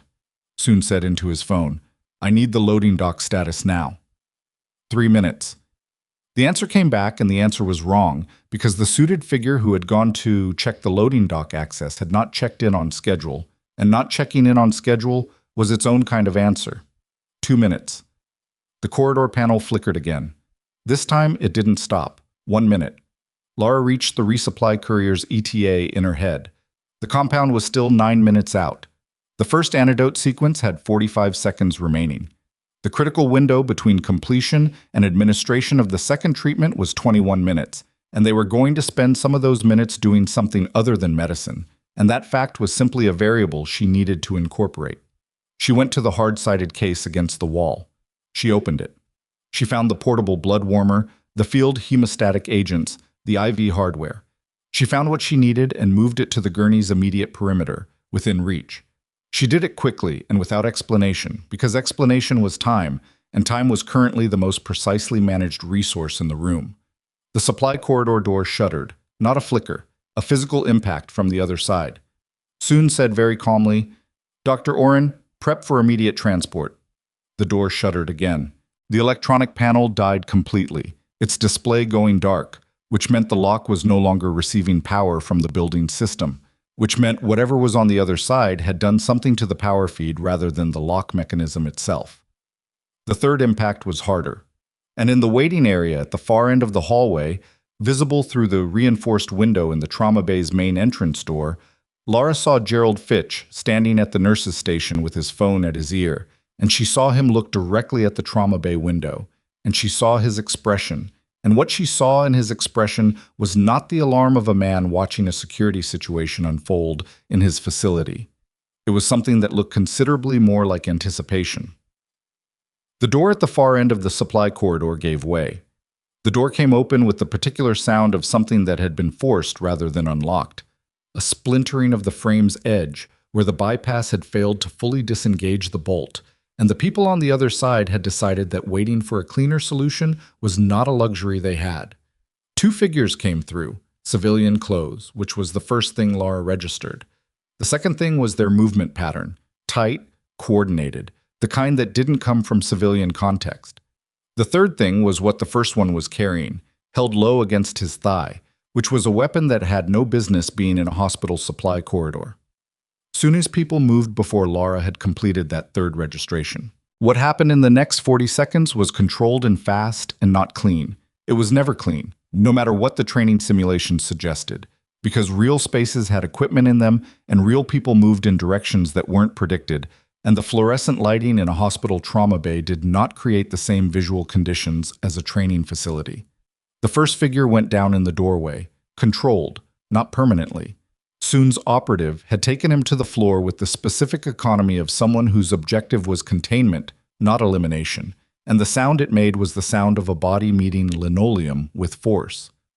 The second figure pulled left toward the supply station and made it 2 steps before the second operative had him against the wall with his arm at an angle that suggested cooperation was the path of least structural damage. 14 seconds, total. Dr. Oren had not moved from Warren Okafor's side. Her hands were on the gurney rail. Okafor himself had pushed himself up onto one elbow during the breach. An involuntary movement, the body's instinct to rise regardless of whether rising was advisable. And Lara was beside him in 3 steps with one hand on his shoulder, not forcing him down but providing a counterpoint that his body could make a decision about. "Stay," she said. He stayed. He lay back with the controlled descent of someone managing pain while making a tactical choice, and his eyes stayed on the doorway. The resident in the corner had not moved or made a sound. He had his back against the wall and both hands flat against it, and was breathing in the careful, deliberate way of someone who had decided that controlled breathing was the most useful thing available to him right now. Lara gave him half a second of attention, assessing for shock, assessing for injury, and he was neither. He was scared and functional, which was the correct response to the situation and significantly better than several alternatives. Soon was on the phone, voice low and rapid, before the second figure was fully restrained. He gave a position code, and then a status code, and then a third sequence Lara didn't have the cipher for, but understood from tone was an escalation flag. The woman with the tablet was documenting, standing in the corner with the device up, recording the doorway, the 2 figures on the floor and against the wall, the specific configuration of the space, evidence protocol. Whatever was going to happen in the hours and days following this moment was going to require a documented record of what had occurred in this room and when. Lara understood that instinct completely. She looked at her watch. The first antidote sequence had completed 40 seconds ago. The resupply courier was 7 minutes out. The critical window was intact, barely, and its integrity depended on the next 7 minutes going better than the last 40 seconds. She looked at the supply corridor entrance, where Soon's operative was zip-tying the first figure's wrists with the brisk professionalism of someone doing a routine task. She looked at the main bay entrance through the reinforced window at the corridor beyond. Gerald Fitch was gone. The nurse's station where she had seen him standing with his phone was empty. The phone number he'd been calling, the expression on his face when the corridor door gave way. She was building a picture with those pieces, and the picture was not ambiguous. It had the specific, unmistakable shape of a man who had known something was coming through that door before it came. "Soon," she said. He looked at her. "Fitch is gone." He was on his phone when the door came open. He wasn't surprised. She gave him the exact description of what she'd seen through the window. The position, the expression, the timing. She gave it to him in the sequential, factual way she'd learned to give field reports. What she saw, when she saw it, what she assessed from it. Nothing more. Soon absorbed it without visible reaction. He said 3 words into his phone. "Find the administrator." Then he looked at Lara. "You're sure about his expression?" "I've been watching his face for 6 weeks," she said. I know what his surprised face looks like. That wasn't it. So, the resupply courier arrived at 1:34 a.m., brought directly to the trauma bay by two of Soon's operatives who had met the vehicle at the facility perimeter. The compound came in a temperature-controlled container the size of a large thermos, handled with the care of something that was both precisely necessary and difficult to replace on short notice in a town of this size. Dr. Oren prepared the administration while Lara verified the concentration against the parameters she'd specified. The numbers matched. The preparation was correct. This was not a moment Lara had any interest in rushing through, because the margin for error in a targeted neurological antagonist at this dose was the kind of margin that required you to be right the first time. "Ready," Dr. Oren said. Lara checked the clock against Okafor's secondary release timeline. "We're inside the window. 4 minutes to spare." "That's not much." "No." Okafor was awake. He had been awake through the breach and the restraint and the arrival of the resupply, tracking everything with the alert, exhausted attention of a man who had been running on operational discipline for so long that shutting it off was not something his body knew how to do, even when his body was actively trying to kill him. He looked at the syringe in Dr. Oren's hand. "Is this going to work?" he said. "It should," Dr. Oren said. "That's not—" "It's the accurate answer," Lara said. "Nothing in medicine is guaranteed. The mechanism is sound. The timing is right. Those are the best conditions we can give it." He looked at her for a moment. Then he looked at the ceiling. "Do it," he said. Dr. Oren administered the compound. Lara watched the monitor. Okafor's jaw tightened once, a response to the IV burn, a common reaction with this class of compound. And then he went still. 60 seconds. 90. The monitor numbers held. They didn't improve immediately. This wasn't that kind of treatment. The antagonist worked by blocking the sodium channel modulation before it cascaded, which meant success looked like nothing happening rather than like something improving.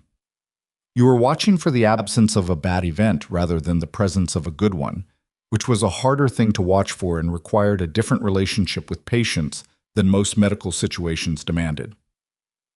3 minutes. No cascade initiation, Dr. Oren said quietly. 5 minutes. His neurological markers are stable. Soon from across the room. "Is it working?" "It's working," Lara said. The room made that sound again, the sound of collective tension releasing in small, involuntary ways. The resident in the corner pressed his head back against the wall and closed his eyes briefly. Dr. Oren set down the syringe she'd been holding without realizing she was still holding it. Okafor said to the ceiling, "Good." Then he said, without changing his tone, "Someone in this building was communicating our position." "We know," Sunu said. "The administrator." "We're finding him." "Find him fast," Okafor said. "He's not the endpoint. He's connective tissue. Whoever he was calling has been running this operation for longer than tonight." They found Gerald Fitch at 2:07 a.m. Not in the building. He had made it out through the administrative wing's side exit, which had a keycard lock he had authority to operate, and which the building's security feed showed him using at 12:58 a.m., approximately 4 minutes after the corridor door gave way. He had not run.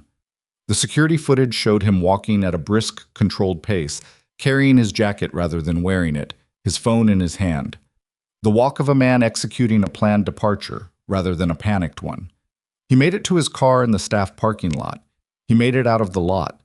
He did not make it to the highway, because Soon had 3 vehicles on the perimeter that had been redeployed the moment Lara gave him the description, and the 3rd vehicle intercepted Fitch's sedan on Delwood's main arterial at 2:11 a.m., 4 blocks from the hospital. Lara was not there for the intercept. She was in the trauma bay, monitoring Okafor's response to the second treatment.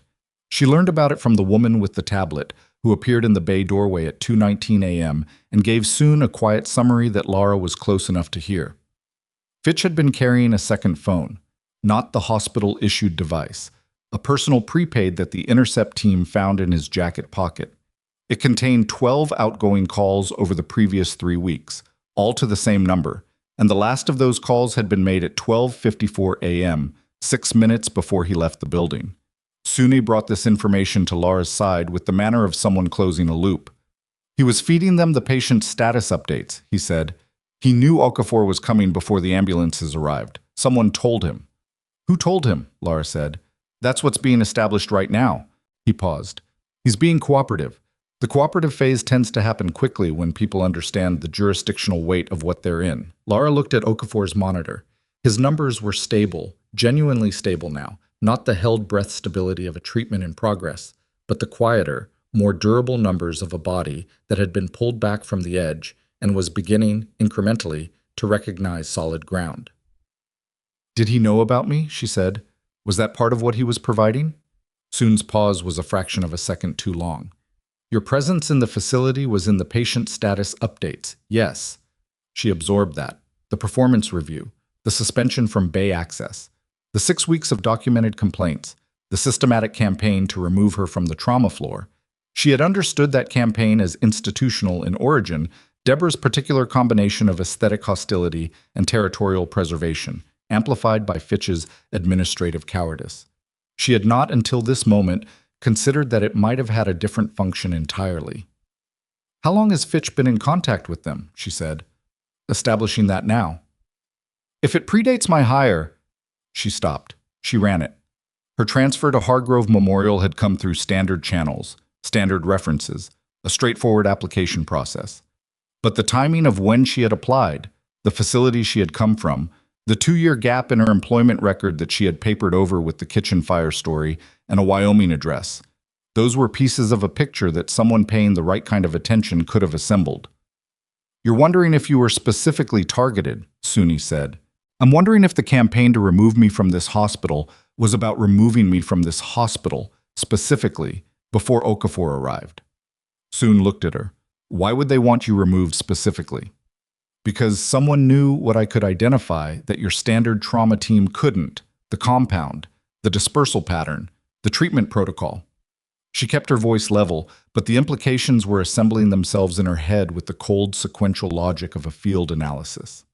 "If I'm not in this bay tonight, Okafor dies on a table in front of a surgeon who doesn't know what he's dealing with. The secondary compound does its work, and it looks like a tragic outcome of a severe trauma case. Clean, untraceable." The room had gone quiet. Dr. Oren was listening without appearing to listen, which was its own confirmation that the logic was landing. "You think they knew you were here," Suni said. "I think someone did." "Yes." Soon looked at the tablet woman. She was already moving. At 3:15 a.m., Deborah Wills was asked to remain in the building for questioning. She was found in the third-floor break room, sitting at the table with a cup of coffee and her phone, in the specific posture of someone who had decided that looking calm and available was the best available strategy. When the suited operative and the tablet woman came through the door, she set her coffee down with the careful steadiness of someone controlling their hands. The questioning happened in the break room with a federal investigator who had arrived in the second wave of vehicles an hour earlier. Lara was not present for it. She didn't need to be. What she learned afterward came in pieces. From Soon, from the tablet woman, from the investigator's summary that was shared with her at 4:30 a.m. in the corridor outside the trauma bay. Deborah had not known the full picture. That was the first thing the investigator established, and it was probably true. Deborah was not the kind of person who operated in the full picture. She was the kind of person who operated with selective information and a clear personal objective, and the selective information she had been given was enough to serve the purpose without making her a witting participant in the operational element. What she had known: that Gerald Fitch wanted Lara Voss removed from Hargrove Memorial, that there were people who considered Lara's presence in the facility a problem, and that facilitating that removal through the complaint mechanism she had available to her was something she could be compensated for.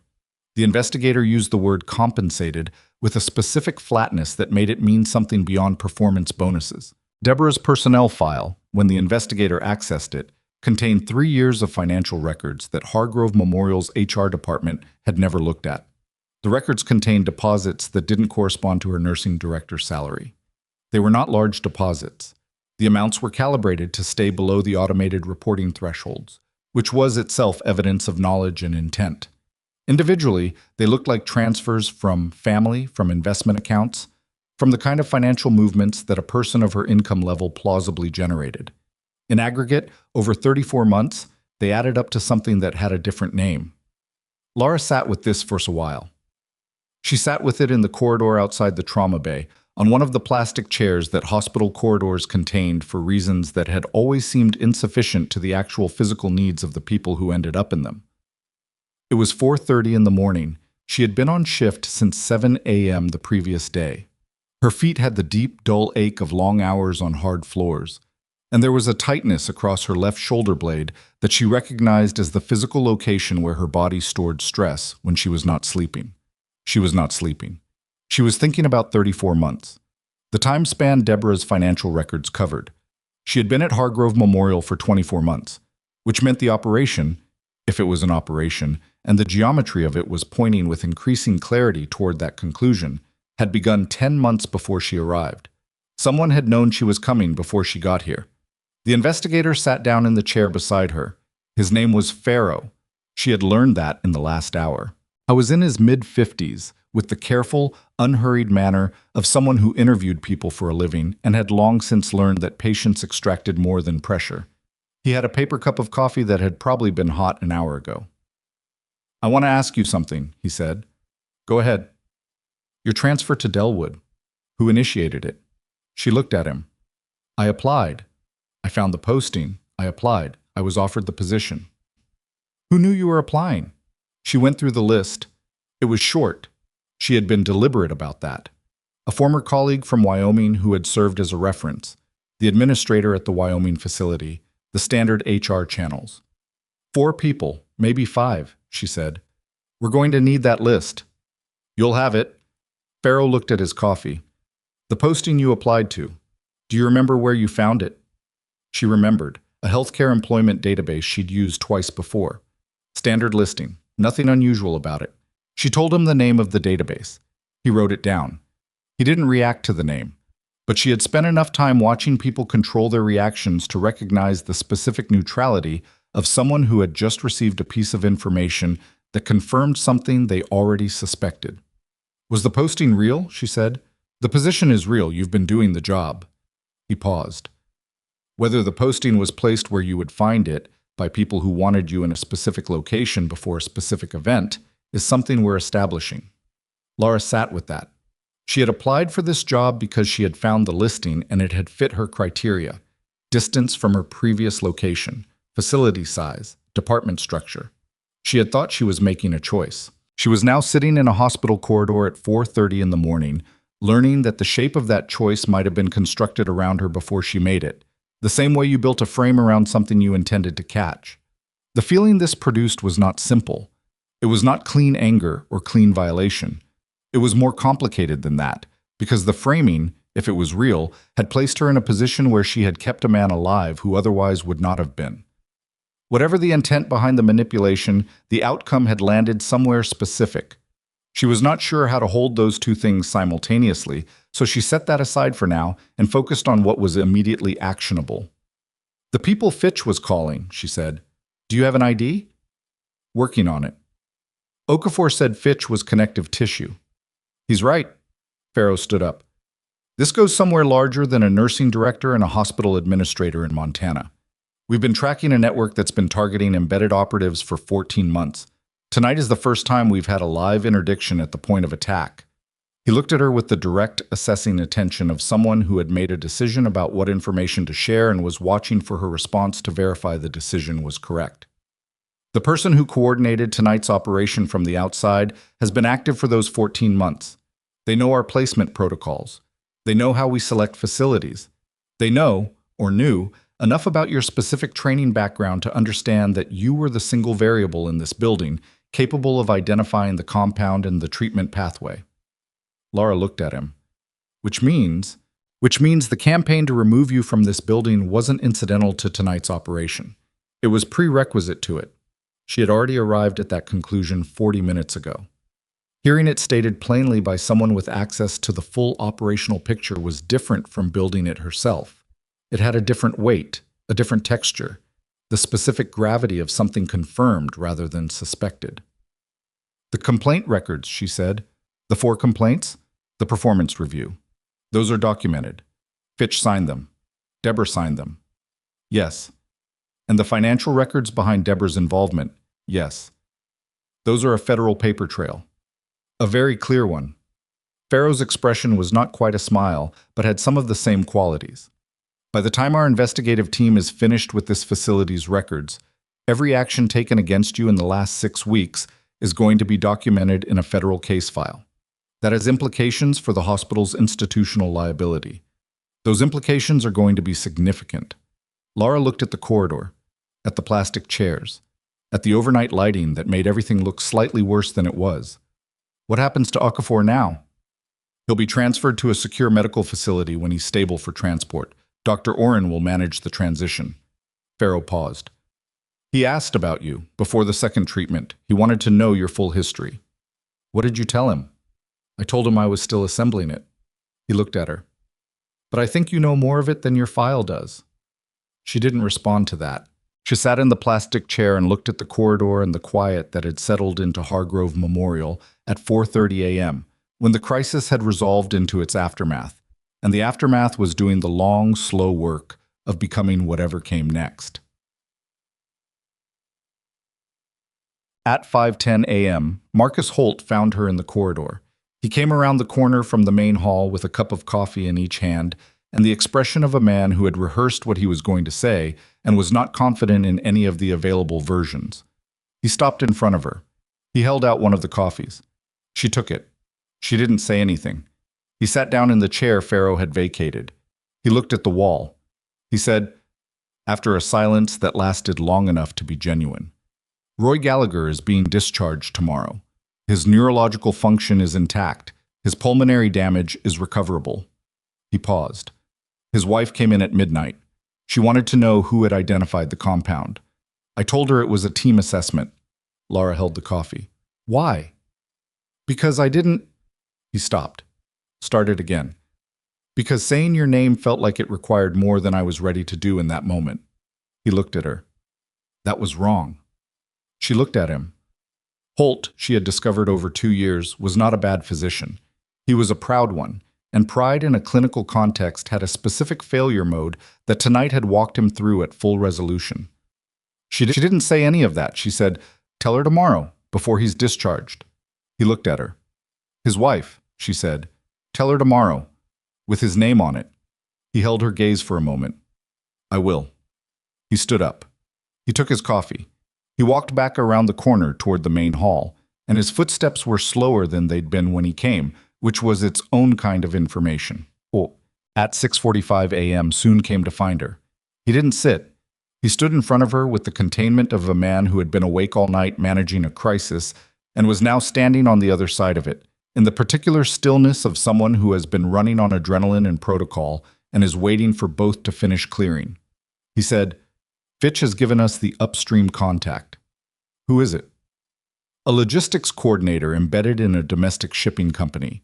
She's been the routing node for the network Okafor was investigating, 22 months of his embedded work, and she's the junction point where all of it connects. He paused. Her name is Vivian Kaur. She's been operating out of a facility in Colorado. We have a team moving now.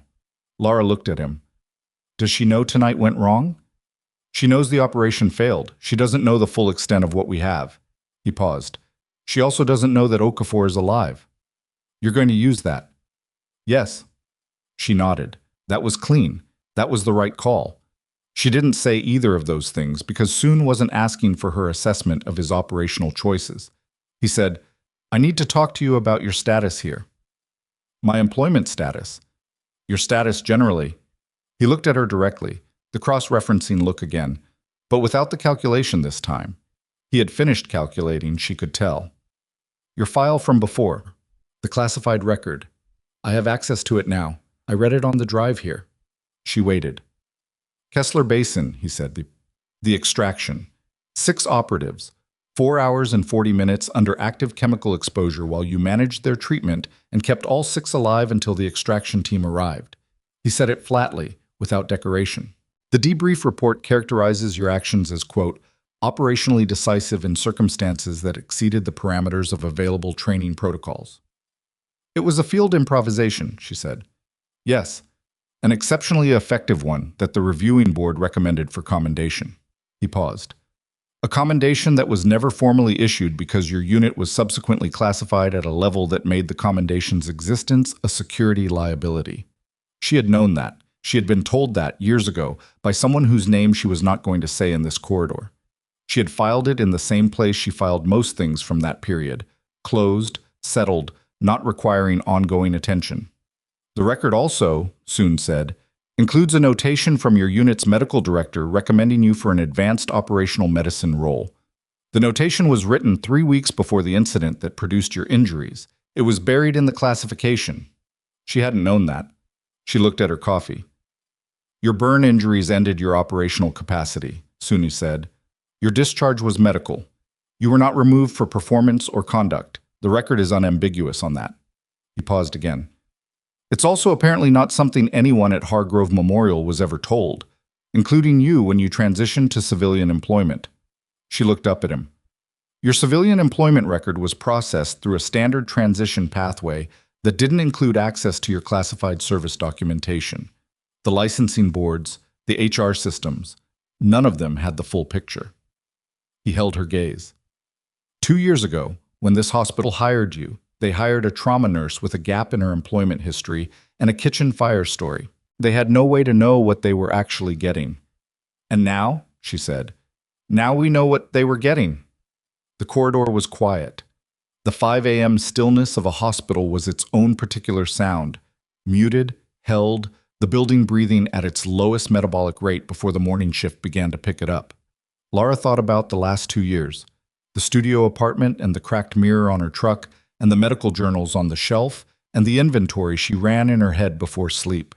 The complaints filed against her and the meetings with Fitch and the pediatric mother's scream across the trauma bay, and Deborah's arms crossed at the supply station, and all the 1,000 small acts of institutional exclusion that she had absorbed and filed and continued working through because the patients on the other side of all of it had needed her to keep moving.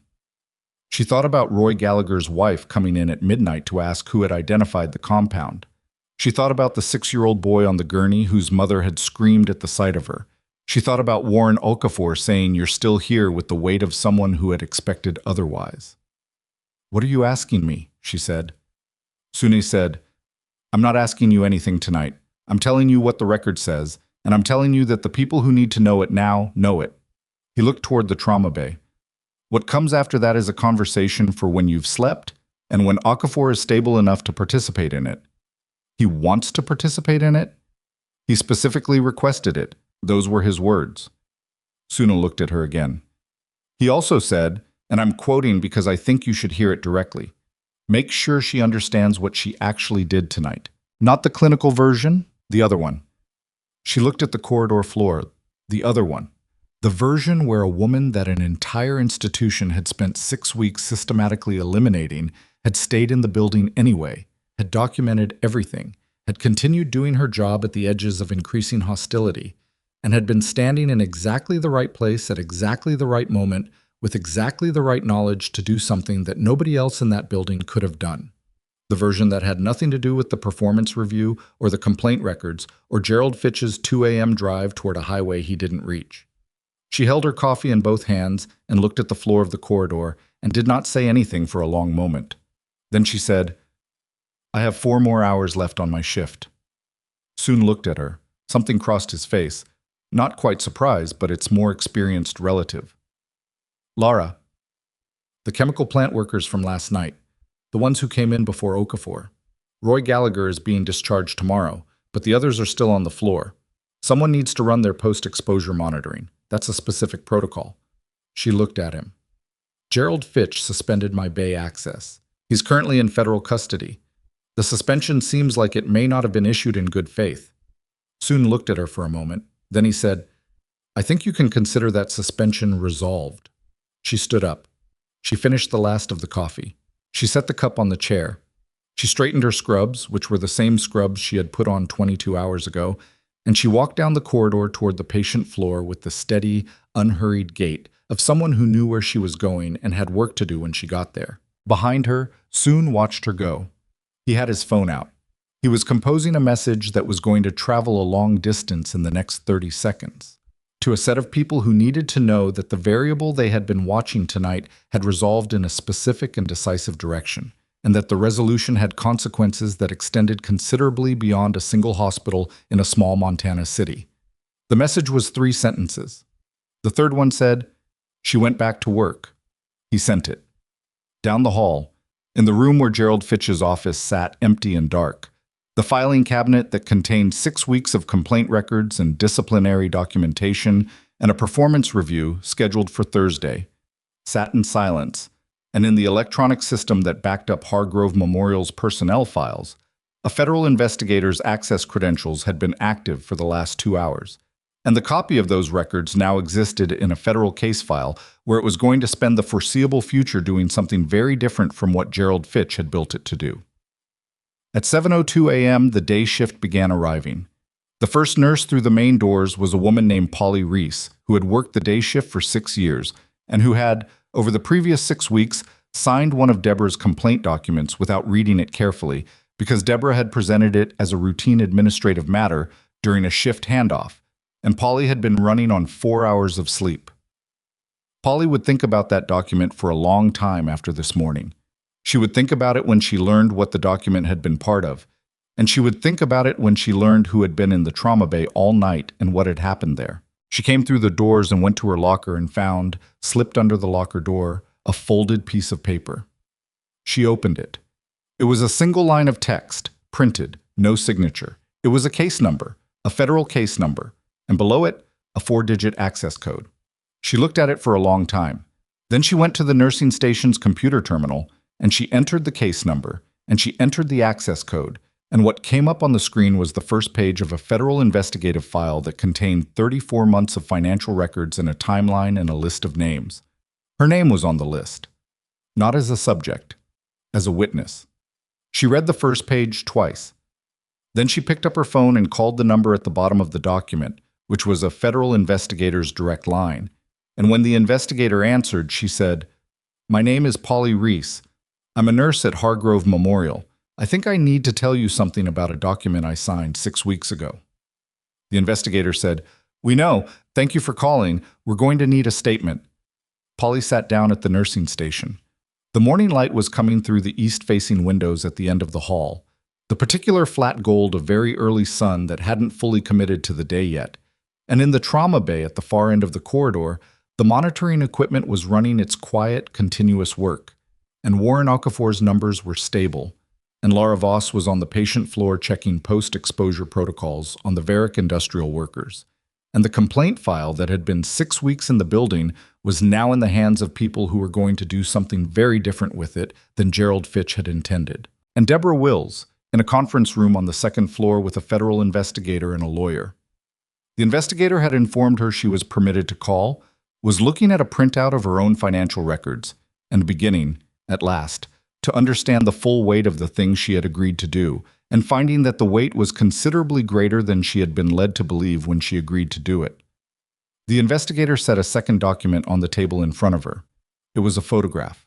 Deborah looked at it. The photograph showed a woman she did not recognize, seated at a table in what appeared to be a restaurant, across from a man Deborah did recognize very well. She had met him twice.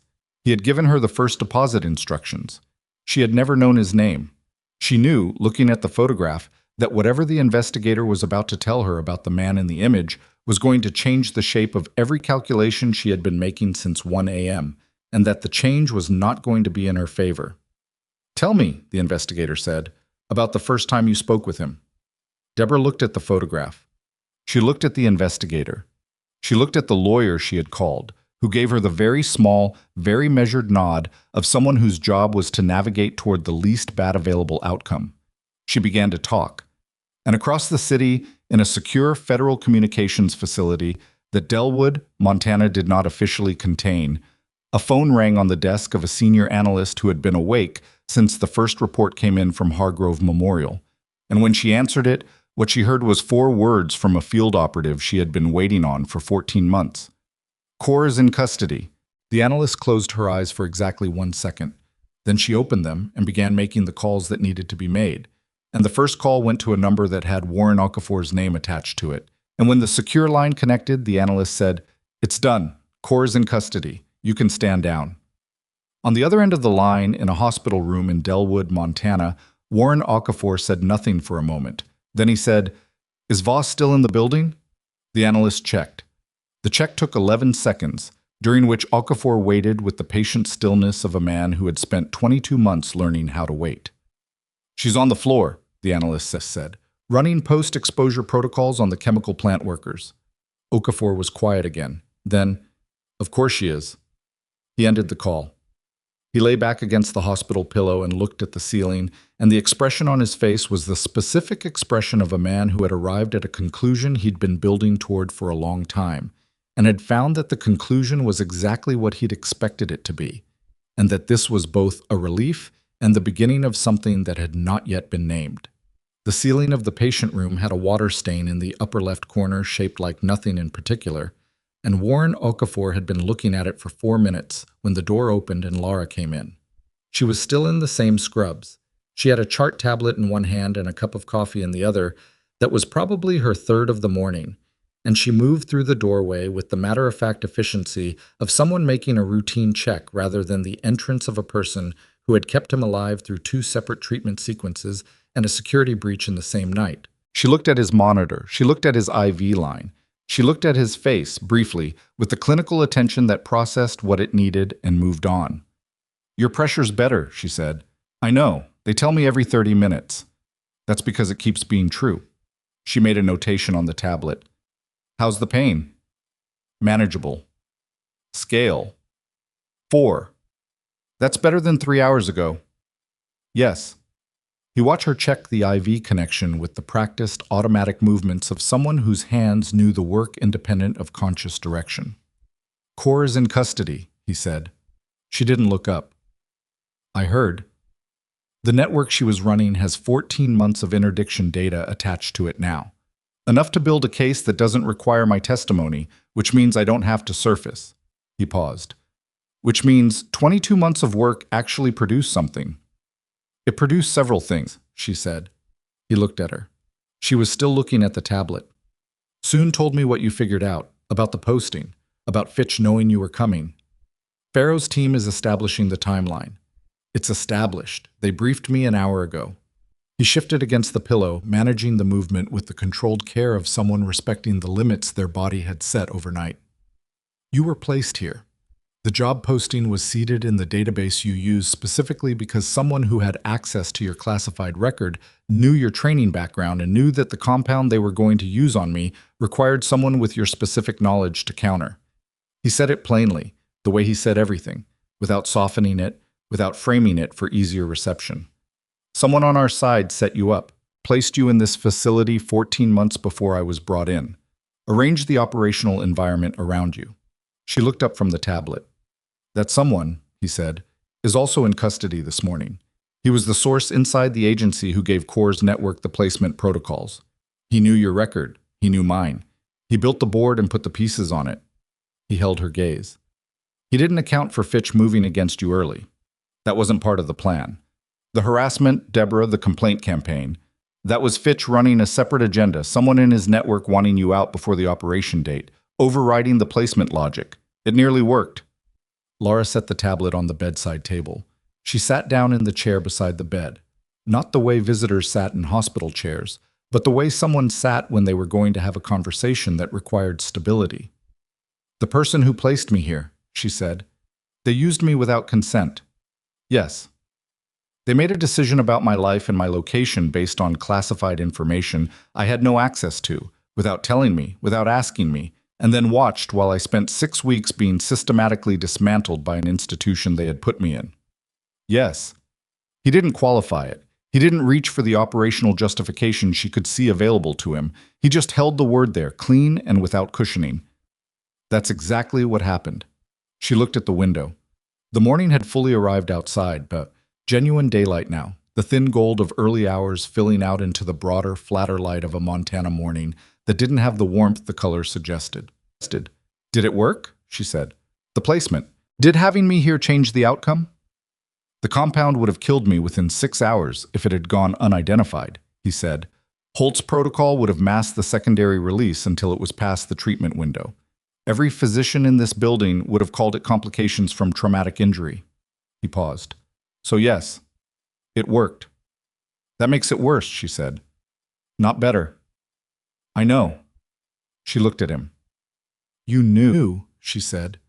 "Not about me specifically, but you knew someone had been placed." He didn't answer immediately, which was itself an answer. When you said you're still here, she said, that wasn't about tonight. No, he said, it wasn't. She sat with that. The water stain in the upper corner of the ceiling, the monitor's quiet rhythm. The particular silence of a room in which two people were in the same location of understanding, and neither of them had a clean thing to say about it. I'm angry, she said. Not at him. She said it the way you stated a clinical finding, informational, for the record. You should be. I'm going to stay angry for a while. That's reasonable. But she stopped. She looked at her hands, the left one with its scarred surface, the right one steady and unadorned. Roy Gallagher is going home tomorrow with his neurological function intact. The 4 plant workers from Varick are going to recover without permanent damage because I caught the compound profile before Holt's protocol locked in. Warren Okafor is looking at a water stain instead of a coroner's report. She looked up. I can be angry about what was done to me and still know that the work mattered. Both of those are true. He looked at her for a long moment. Yes, he said. They are. The formal consequences arrived in 3 separate waves, and none of them were clean, because formal consequences rarely were. The first wave was institutional. Hargrove Memorial's board convened an emergency session at 10 a.m. that Lara was not present for and did not need to be. The federal investigative file had preceded that meeting by 6 hours, distributed to every board member's secure inbox by Farrow's team in the specific preemptive way of people who wanted the institution's leadership to arrive at the meeting already knowing what they knew, so that the meeting could be about response rather than discovery. What the file contained was a documented record of 34 months of coordinated harassment, financial inducement, falsified complaint reports, and a performance review process that had been engineered to produce a predetermined outcome. It contained Fitch's signature on 11 documents. It contained Deborah's financial records. It contained the security footage of Fitch's 12:58 a.m. departure through the administrative exit. It contained the federal jurisdiction declaration that had been filed at 9 p.m. the previous evening, which meant that every action taken against Lara Voss subsequent to that filing was now part of a federal record, regardless of what the hospital's internal processes had intended. The board's response took 40 minutes to produce. It was a document of 9 paragraphs. The first paragraph acknowledged the federal investigation and the institutional liability it represented. The second paragraph formally rescinded every disciplinary action, complaint record, and performance review notation in Lara Voss's personnel file, effective immediately. The third paragraph announced the termination of Gerald Fitch's employment, effective the previous evening. The fourth paragraph announced the termination of Deborah Wills's employment, also effective immediately, pending the outcome of federal proceedings. The remaining paragraphs addressed liability management, public statement coordination, and the specific steps the board intended to take to cooperate with the federal investigation in its ongoing phase. There was no paragraph that said we are sorry. That would come later, in a different format, from a different set of people, and it would be imperfect and insufficient the way apologies for institutional failure always were. Too late, too measured, delivered by people who hadn't been the ones wielding the daily instrument of it. Lara read the document in the corridor outside Okafor's room and found that she had already used up most of what she had available for the board's particular category of failure. What remained was something quieter and more durable than anger, something that felt unexpectedly like patience, not the passive kind, but the kind that knew it had time because it wasn't going anywhere. The second wave was public, and it was the one that Lara had the least control over and the most complicated relationship with. The story broke at noon on a local news outlet, a carefully constructed summary, source approved by Farrow's team, that contained the operational details that could be disclosed without compromising Okafor's cover status, Soon's ongoing work, or the core prosecution. What it contained was enough: a federal patient, a chemical compound, a trauma nurse who had identified both when no one else in the building had the knowledge to, the harassment campaign that had nearly removed her from the building before she could do so, the hospital administrator in federal custody, the charge nurse terminated and under investigation, the scope of the financial arrangement, broad strokes, enough to establish the shape of it without the case file specifics. By 2 p.m. it had moved beyond local. By 4 p.m. it had the particular online velocity of a story that carried the satisfactions people needed stories to carry. The underestimated person vindicated, the institutional cruelty exposed, the competence that had been mocked turning out to be the thing that mattered most when mattering most, was a life-or-death calculation. Lara was aware of this from a distance, through Petra, who appeared at her elbow during an afternoon patient check with her phone screen facing outward, and an expression that suggested she was trying to calibrate between professional restraint and the more human impulse to say, "I knew it, I always knew it." "You don't have to show me," Lara said. "I know." Petra put the phone away. She stood there for a moment. "For what it's worth, the needle decompression that first night, I saw you figure it out before Holt moved. I saw the whole thing." She paused. "I should have said something then, formally. I didn't. You were a second-year resident. That's not—" "It is a reason," Lara said. "Not an excuse, but a reason. There's a difference." She looked at Petra steadily. "Say something the next time, that's all." Petra looked at her for a moment. "Yes," she said. "I will." Deborah Wills was escorted from the building at 11:15 a.m. by a federal investigator and a hospital HR representative who had the specific expression of someone carrying out a task they found genuinely distressing. Deborah had a cardboard box with her personal items from her office, a photograph, a coffee mug, a small calendar.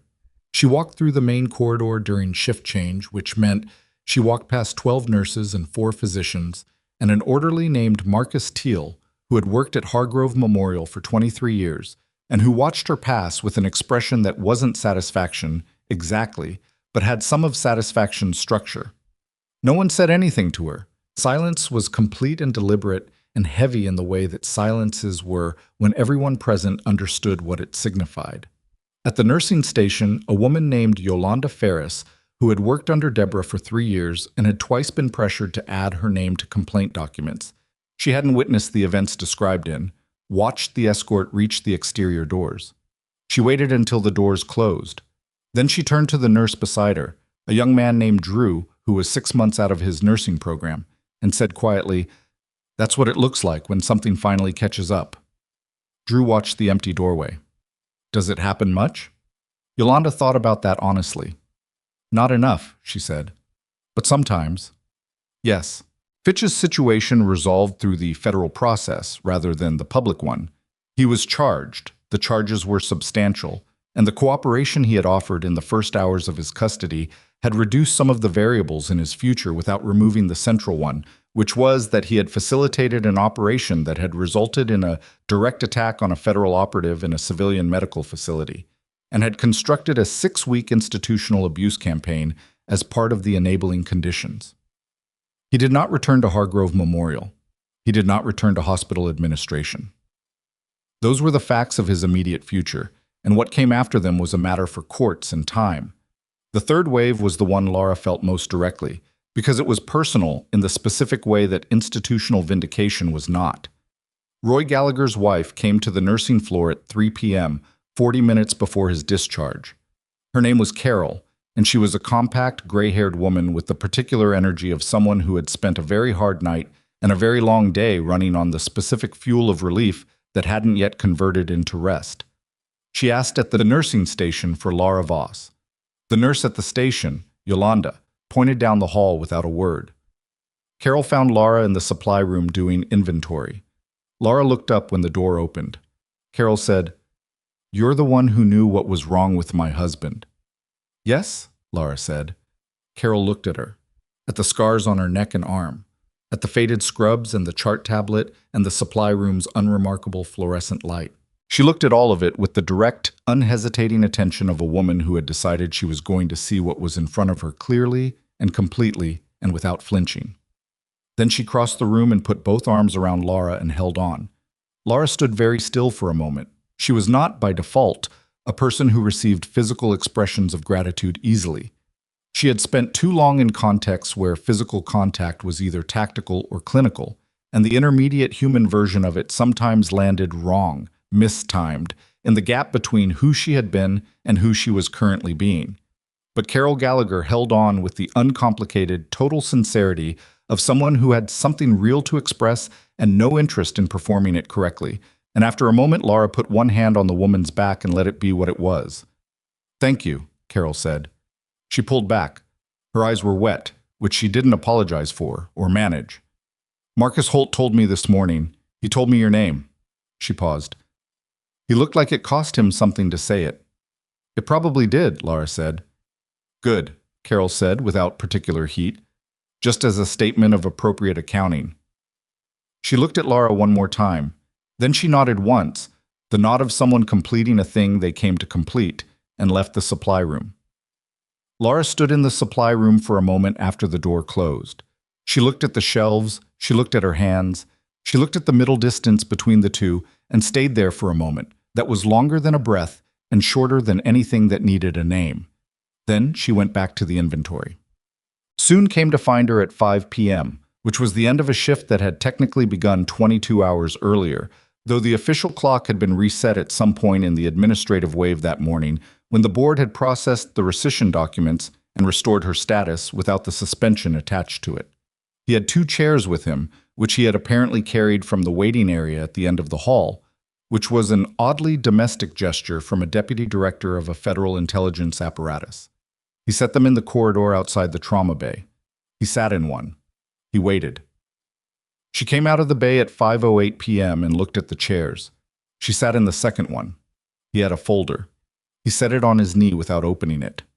Warren is being transferred tonight, he said. Secure facility in Denver. Dr. Oren will accompany him for the first 48 hours. After that, his recovery is a protected process. Will he be all right? The neurological markers are clean. The wound is manageable. His timeline for operational recovery is 6 to 9 months. He paused. He asked me to give you something before I left. He held out the folder. She opened it.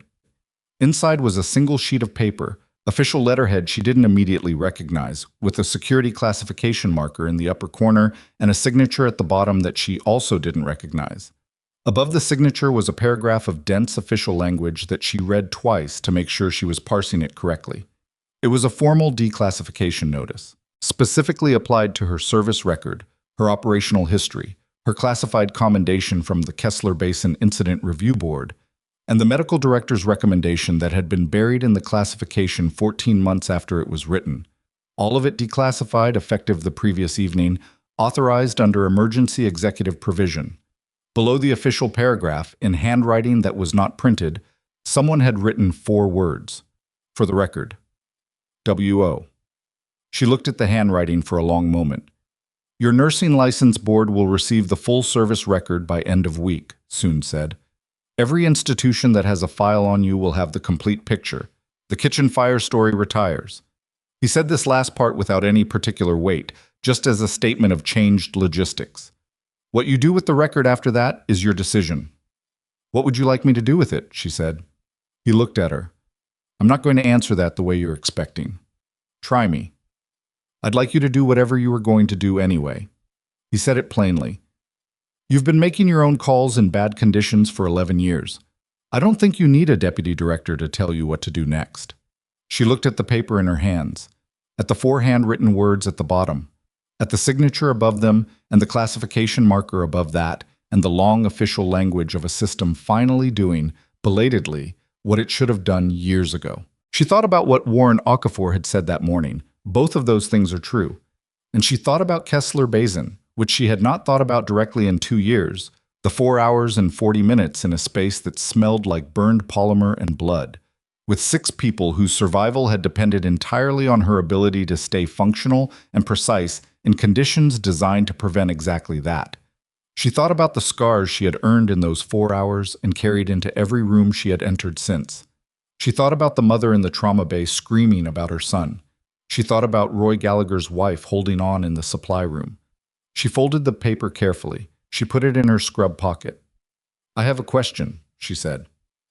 Go ahead. The role Okafor mentioned, whatever conversation he wants to have when he's recovered. What's the shape of it?